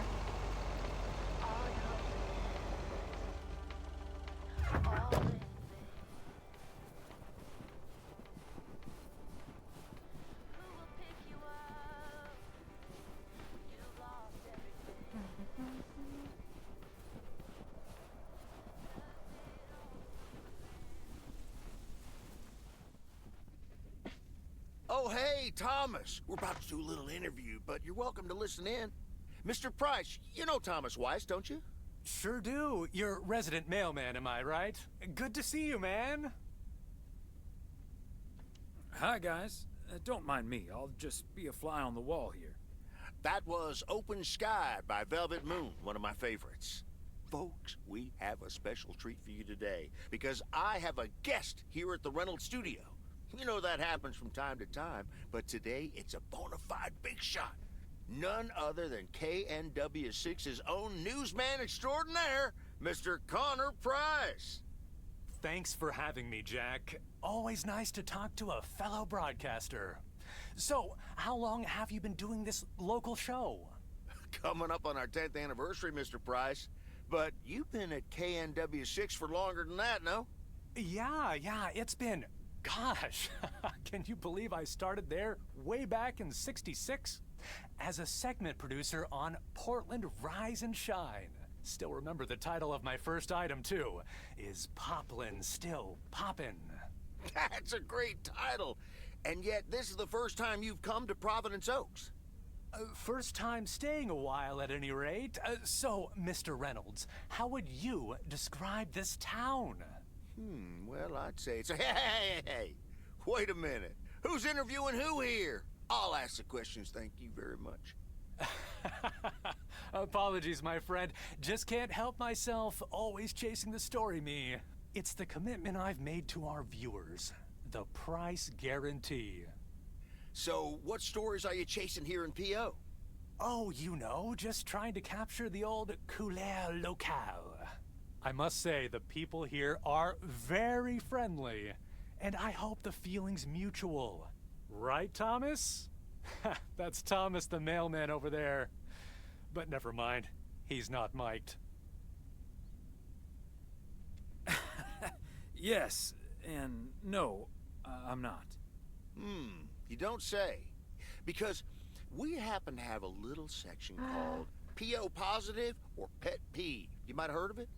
Can't say I have, but I do like the alliteration. Well, Lucinda Boyle called in a pet peeve yesterday, saying you were quite rude to her when she asked you for an autograph. Well, I'm sure that was a misunderstanding. See, I must have been on a really tight schedule, because otherwise I'd do anything for a fan. That's... The price guarantee, right? Sure. Anyway, we'll be back with Connor Price, KNW6 star reporter, right after this. What the hell, Jack? Ambushing me like that live on air? Relax, just joshing you a little. But I'll let you plug the heck out of this Oregon Trail thing you're filming. How's that? We'll make sure everyone in town fully cooperates with your crew in the home stretch. Well, speaking of the home stretch, I better get back to my job as a serious broadcaster. It's been real, pal. Can you believe this guy? Sheesh. Congratulations. You've just had the privilege of the full Jack Reynolds experience. Huh. That's the thanks I get for stopping by amateur hour. Sorry you had to witness that, Thomas. Made for good radio, though. While it lasted, anyway. I'll see you at Moe's tonight, yeah? You don't want to miss what Frank's been cooking up. Can't wait. See you there. Oh boy. These guys are all troublemakers. I guess he already delivered the letter. Alright, we got one more package and the letter.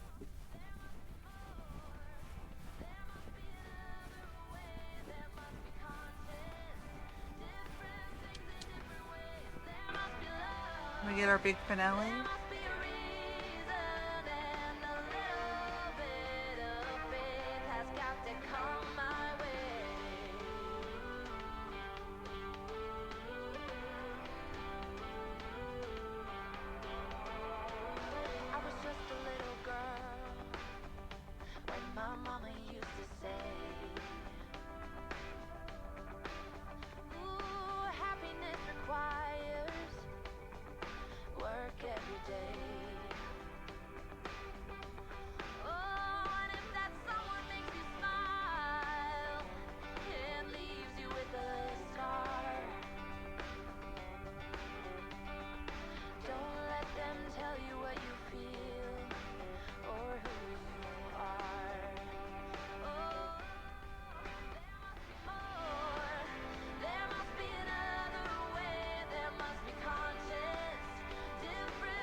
This is him in room 2.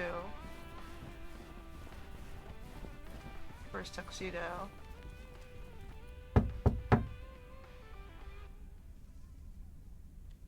P.O. Tuxedo Service. He's not in. I should probably leave it with Ilsa then. Room 9.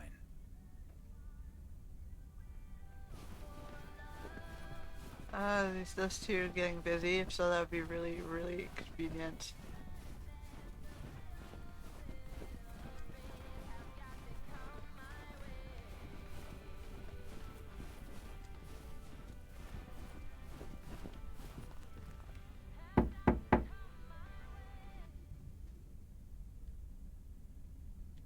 Please accept this delivery for room number 2. Hi, Thomas. Oh, is that Gabriel's tux? Signed, sealed, delivered. That's the Weiss guarantee. Okay, I'll take care of it. Thanks. Right then, I'll... I'm feeling fine, I'm feeling strong. It won't be long. When I use my witchcraft, ooh, when I use my witchcraft, ooh, yeah. Okay. Well... Great. So...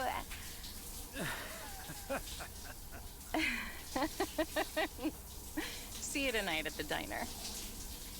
Oh, and thank you. My pleasure, Ilsa.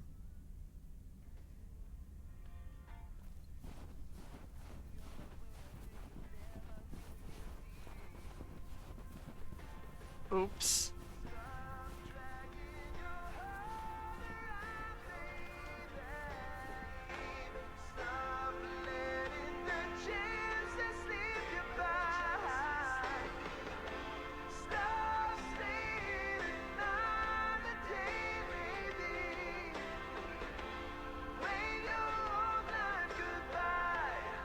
Myself a job well in Chicago.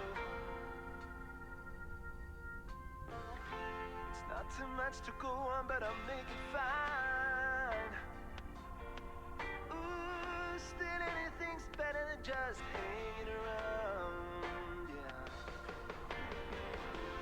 Stop dragging your heart around, baby.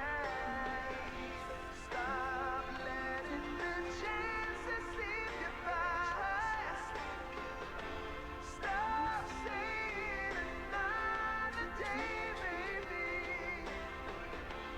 When you're all night goodbye.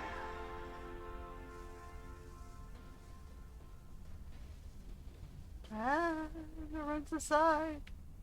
Alright. We're almost there. Let's not total the van. Truck, I should say. Not much of a van.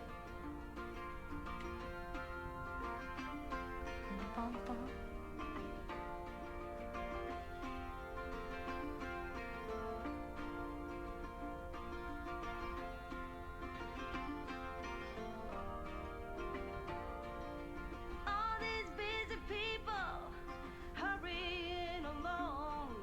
If they're not on the phone, they're all worried something's wrong. Making it important to be the first in line. So when the cookie crumbles, the best piece they will find. Oh, we're racing to a red light. The last delivery of 1985. A momentous occasion, to be sure.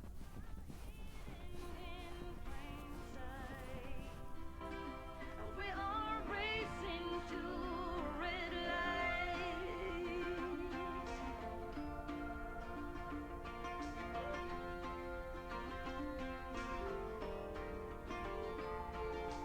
Don't get me wrong, I'm not trying to swear free.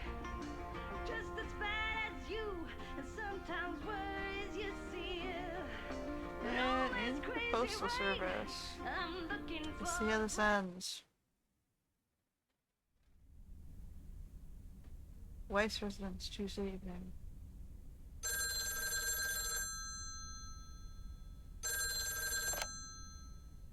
Hello? Hi, Meredith. It's the Weiss family again. We wanted to wish you a happy new year before we're going to Moe's. Hey, thanks. We've got a little over an hour left here before it's 1986. You'll watch out for those fireworks, won't you? They're so unpredictable. I will. I'll probably stay inside anyways. We've got 4 more hours to go, but Happy New Year! I'd rather be early than late. Oh, did you guys make the deadline? Thanks, Dad. Yep. And we're all a bit drained, but still in one piece. Some guys from the office were going to do a ER Kung Fu tournament, but I didn't feel like it. A Kung Fu tournament? On New Year's Eve? Yes, Mom, it's a video game. But Tess and I are going to watch Trading Places instead at my place. I think that New Year's Eve is overrated anyway. People seem to think it must be the best night of the year, but all you usually get is a lot of drama and a solid hangover. My New Year's resolution was not to make a big deal out of New Year's Eve anymore. And it looks like I'm not going to break it. But don't let that ruin your evening. I totally understand you, Meredith. My best New Year's Eve was actually one I spent all by myself. I don't know why, but that night I've never felt more at peace. And most parties aren't worth the hangover anyway. Maybe that's because you usually forget half of what happened. Sorry, Meredith. Your father's memory needs a little grease between the hinges. Like starting the car in time before going to Moe's? Bingo! Okay, guys, I won't hold you up. Have a great evening, and a Happy New Year. Love you. Dun dun dun. My beautiful people, may I have your attention for half a minute? First of all, welcome to Moe's. We're excited to celebrate the last few moments of 1985 together with you. It was quite an undertaking to host this New Year's Eve party, and a costly one at that. So, if you feel inclined to end the year on a generous note, you know where the tip jar is. We've got snacks and drinks aplenty. So I'm sure that even the grumpiest so-and-so will be able to have a great evening. Thank you all for coming. Cheers. Well, if it isn't my favorite KNW6 news team. In the flesh. Hi, Thomas.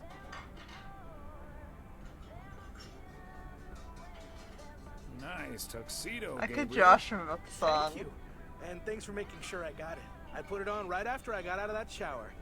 He toweled off first. Don't worry. There we go. Champagne for my real friends and real pain for my sham friends.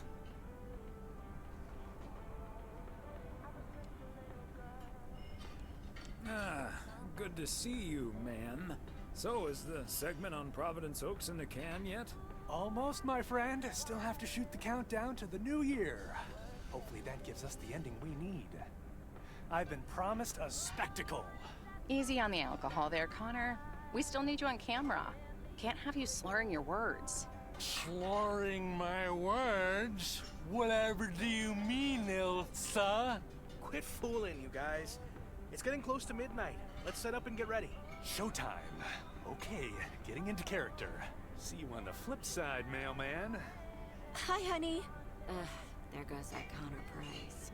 Would you believe the motel had to custom order a blow dryer just for him? He tipped generously, though. Oh, is that Beth sitting over there? Let's join her. Good evening, my dearest of friends. Almost time for Auld Lang Syne, eh?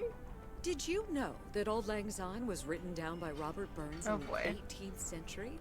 And that he based it on an old Scottish folk song? He wrote it to a different melody than the one we sing today, but I have to say, I do like this version. And it's often sung after a special dinner where haggis is served. Would you believe?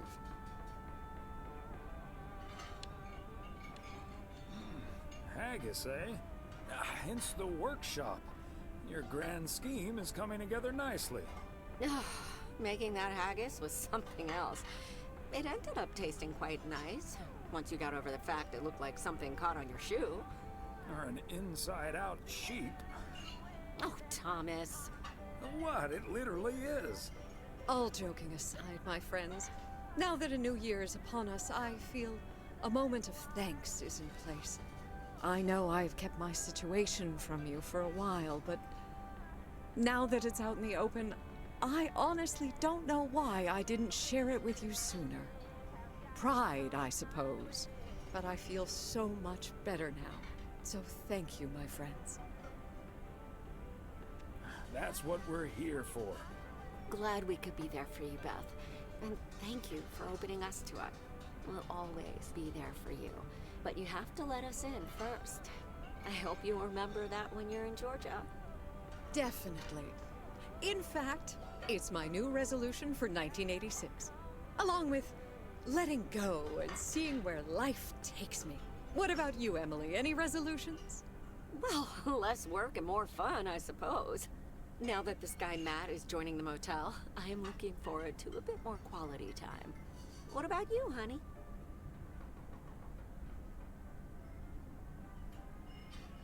A long holiday might be nice. Oh, yes, the Florida trip. I'm really looking forward to that, too. Should old acquaintance be forgot and never brought to mind? Well, whatever the future brings, this old acquaintance here will be hard-pressed to ever forget you two. Same here, Beth. Absolutely. We wouldn't be able to forget you if we tried. Not that we tried, of course. And like you said at Christmas dinner, even if the reasons for change are sometimes out of our hands, let's focus on the new beginnings that come along with them. And what better time for new beginnings than New Year's Eve? Attention, folks! It's showtime! Uh-oh. If you want to see the biggest fireworks show west of the Rocky Mountains, you better be standing outside in about 10 minutes. That's my cue. From a little spark may burst a flame, as Dante once put it. But I need to visit the ladies' room first, or I'll turn into a pumpkin. See you outside. Isn't she marvelous? I'm so happy for her, but I am going to miss Bethany. So will I. But she'll still be around for a while, so it won't be too abrupt. It makes me feel a bit melancholic. Even more than I usually am on New Year's Eve. This odd feeling of looking back and forward at the same time, and now I'm doing that over a much longer period than just the coming and going of the year. I know what you mean, and there's nothing wrong with that. It's good to have something to look forward to. And we sure have something to look forward to, don't we? I guess that's what's most important in life. But let's enjoy the here and now instead. Our wise and beautiful daughter just taught us not to demand that this should be the best evening of the year. But we're allowed to try it, right? So this is where my speech ends, my dear husband. And now I need a glass of champagne. I'll drink to that, and to you, and all the good things the new year will bring us. Maureen, I need champagne. For me and my beautiful wife. You got it, sir. Just grab your glasses and join me in the bottle outside. It's less than a minute now. Alright, let's see what's gonna happen. 20 seconds on go, Mr. Price. Go. And so, 1985 draws to a close. With mere seconds left in the year, I've been told this little lake town will strive to end 85 with a bang.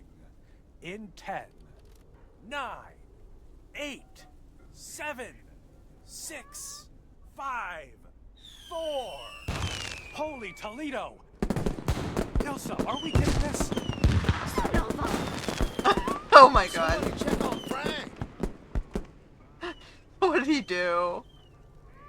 Did he blow up his shed? Wednesday, January 1st morning. Do I really have to deliver this morning, or is it just like the fallout? Isn't it like a national holiday? And that sure sounds like a delicious eggnog recipe. Hurry up, dear. It's coming up next. Yes, don't get too excited now. It's just a preview, remember? And now, a man with a very special New Year's resolution. And he's going to tell us all about it. Isn't that right, Sybil? Absolutely, Bob.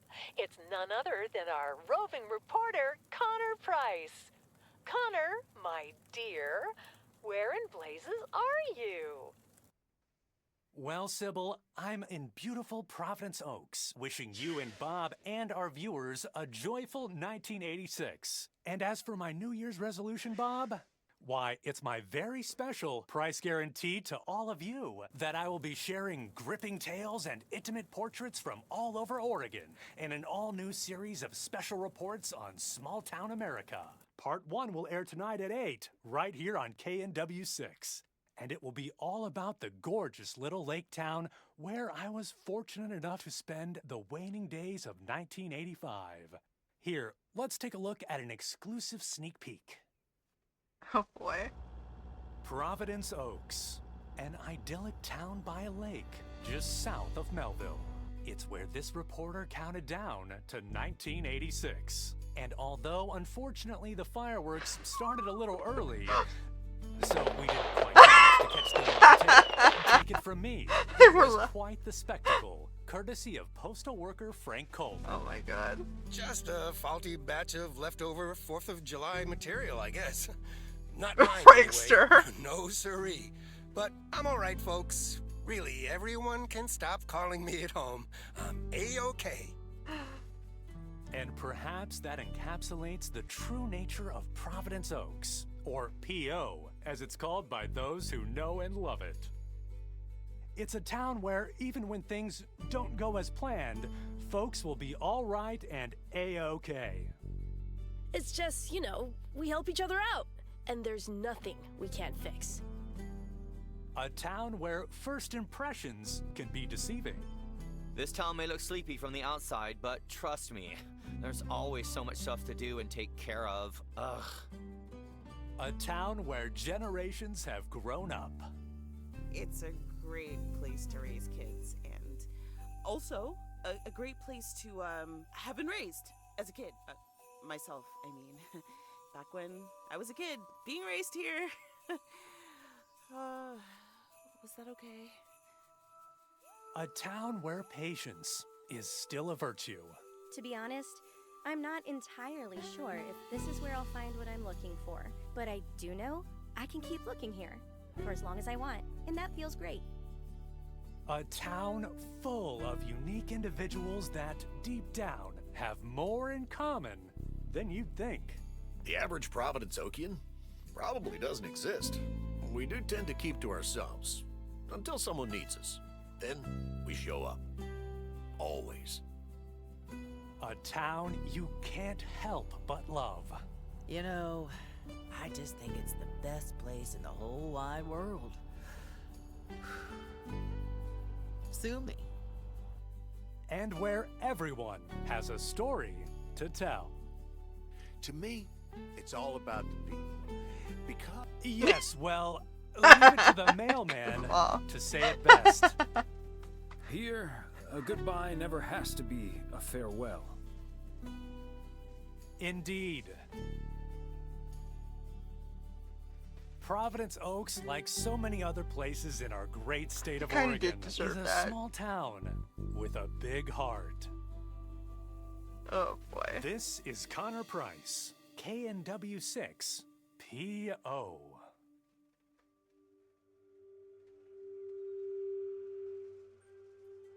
Alright, and that is the DLC. The prequel to Lick, which was their season's greetings. I think the full game to Lake was when they actually go on their holiday and they invite their daughter down to take over for the father to help carry mail while they're on vacation. Anyway, that's it for today's episode, and until next time.